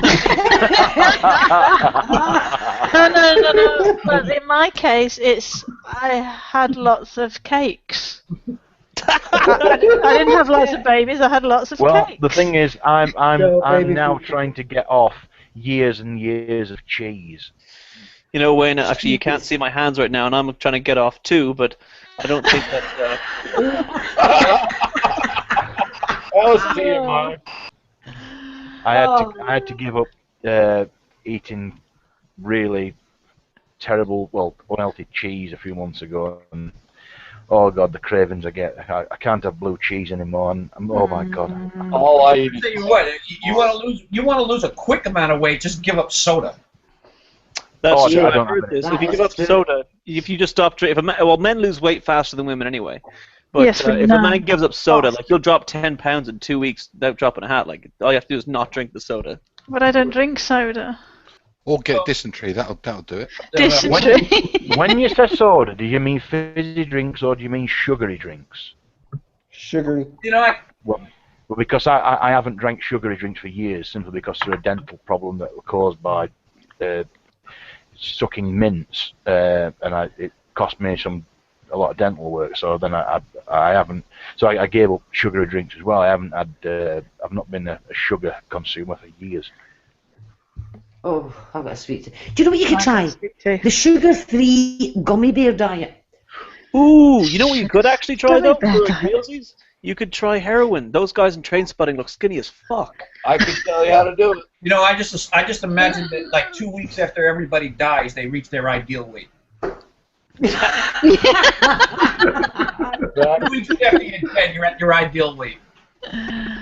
Well, if you look on Amazon for the reviews of the sugar-free gummy bears, they do absolutely terrible things to your innards. I'm trying to lose weight. Yeah, buy a £5 bag of gummy bears then. I have a treadmill in here somewhere. I think I'm hanging clothes all over it. No. I console myself with the fact that my mare, who is fat, weighs more than me. But you know, you're talking about the sugar-free gummy bears. I actually have sugar-free polo mints because I have a sugar-free polo mint. Maybe I just can't hear you. Sorry, what's that? You know, something that just give up anything carbonated at all, because that sugar-free shit is no more. At least the sugar is natural, okay? But whatever chemicals they're loading into that diet crap can't be good for you either. Yeah, that is true. But the gummy bear diet, apparently, even people who are not sensitive to the sweetener end up with completely explosive and uncontrollable farting and diarrhea. Oh, I remember, yes. Yeah, and people are saying that they're stuck in their own bathroom for hours, crying on the floor. It's so bad. I'm going to have to try this because I'm not convinced. I'm wondering if this might be played for laughs. Because when I went on to sugar-free polo mints, for instance, the dentist suggested that after he'd mended all my teeth on one side, and he says, "But watch out," he said, because the sorbitol or the mannitol or something, he said, they will make you go to toilet more regular. Yeah. And they do, but the thing is, it's not a problem. They do increase regularity, but in a good way, not a bad way. Oh. I mean, the gummy bears do it in a bad way. And my son got it was like Chewy Sweeties. His childminder bought them years ago when he was really young. She bought me these sugar-free Chewy Sweeties, and she got a packet for herself. And the pair of them, my son and the childminder, ended up stuck in the bathroom. Whoops. And that was within about an hour of eating them. Yeah. Stress is usually the easiest way I've lost weight in the past. Well, I always wanted to. Can you hear me? No, can't hear you. Oh, I was only joking, Rob. Yeah, I can hear you. He's gone. I've lost him. Oh dear. Oh, I wonder if he froze up. For him, that's why he's wondering. Probably. So who's normally in here besides you guys?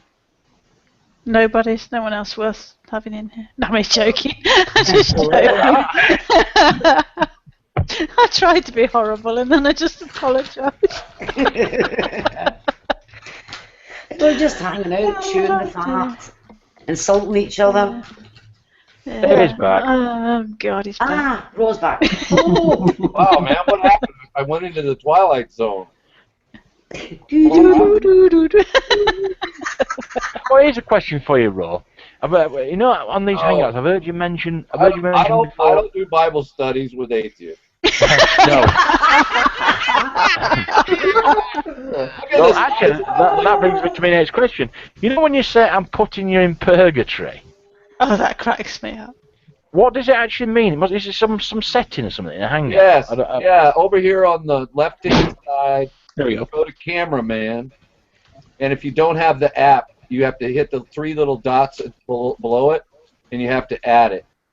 Okay? It's called cameraman. I had to do that. Yeah, I had to add a whole bunch of like apps and shit. And what you do is you can set them so that you can have a purgatory.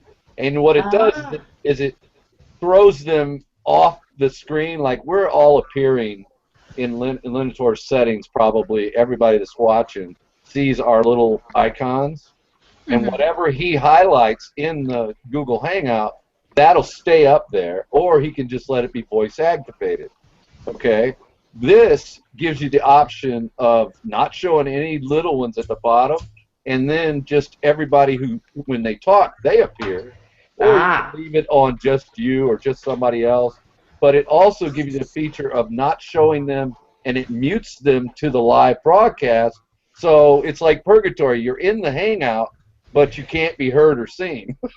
Right. Yeah, we can see you, we can hear you, but there is a hide. There is a hide option, isn't there? Hide. What I thought, obviously, because when you're listening, when I've heard you say before, I'm putting it or taking him out of purgatory. You thought I was literally talking about purgatory? No. I thought it meant that you could see the avatar, but even you couldn't hear us or hear the person. That's what I thought it meant. No, I can hear them. So you could actually hear them. No, wait a minute. It depends on how it's set up. I don't think I can hear them. What they can do is they can still chat, is what it is. They can chat in our... Because what it were, I came into one of yours once, and my camera hadn't initialized. And you said, oh, who's this guy? Who's the Mona Lisa? The avatar. Yeah. And JD came and says, oh, that's okay. Yeah, that's Wayne. And you went, oh, yeah, Wayne's cool. It's a safety feature. If you... What it is you kind of screen and it say you recognize somebody's icon. After a while you do, and you go, oh, that's so and so, and you click them in, and you just hit that little. You put your pointer over the little where you're going to kick people out, and it adds a feature which says hide from the broadcast or show in the broadcast. So you that makes sense. Yeah, it's kind of cool, you know, and it's fun to play around with. Instead of just sending them off through the airlock, it's another fun thing to do. You're going to purgatory. Yeah. And I coined the phrase, by the way. Sorry, Fiona, for using a cat. I beg to differ. This okay. I want to pretty sure the Pope may have.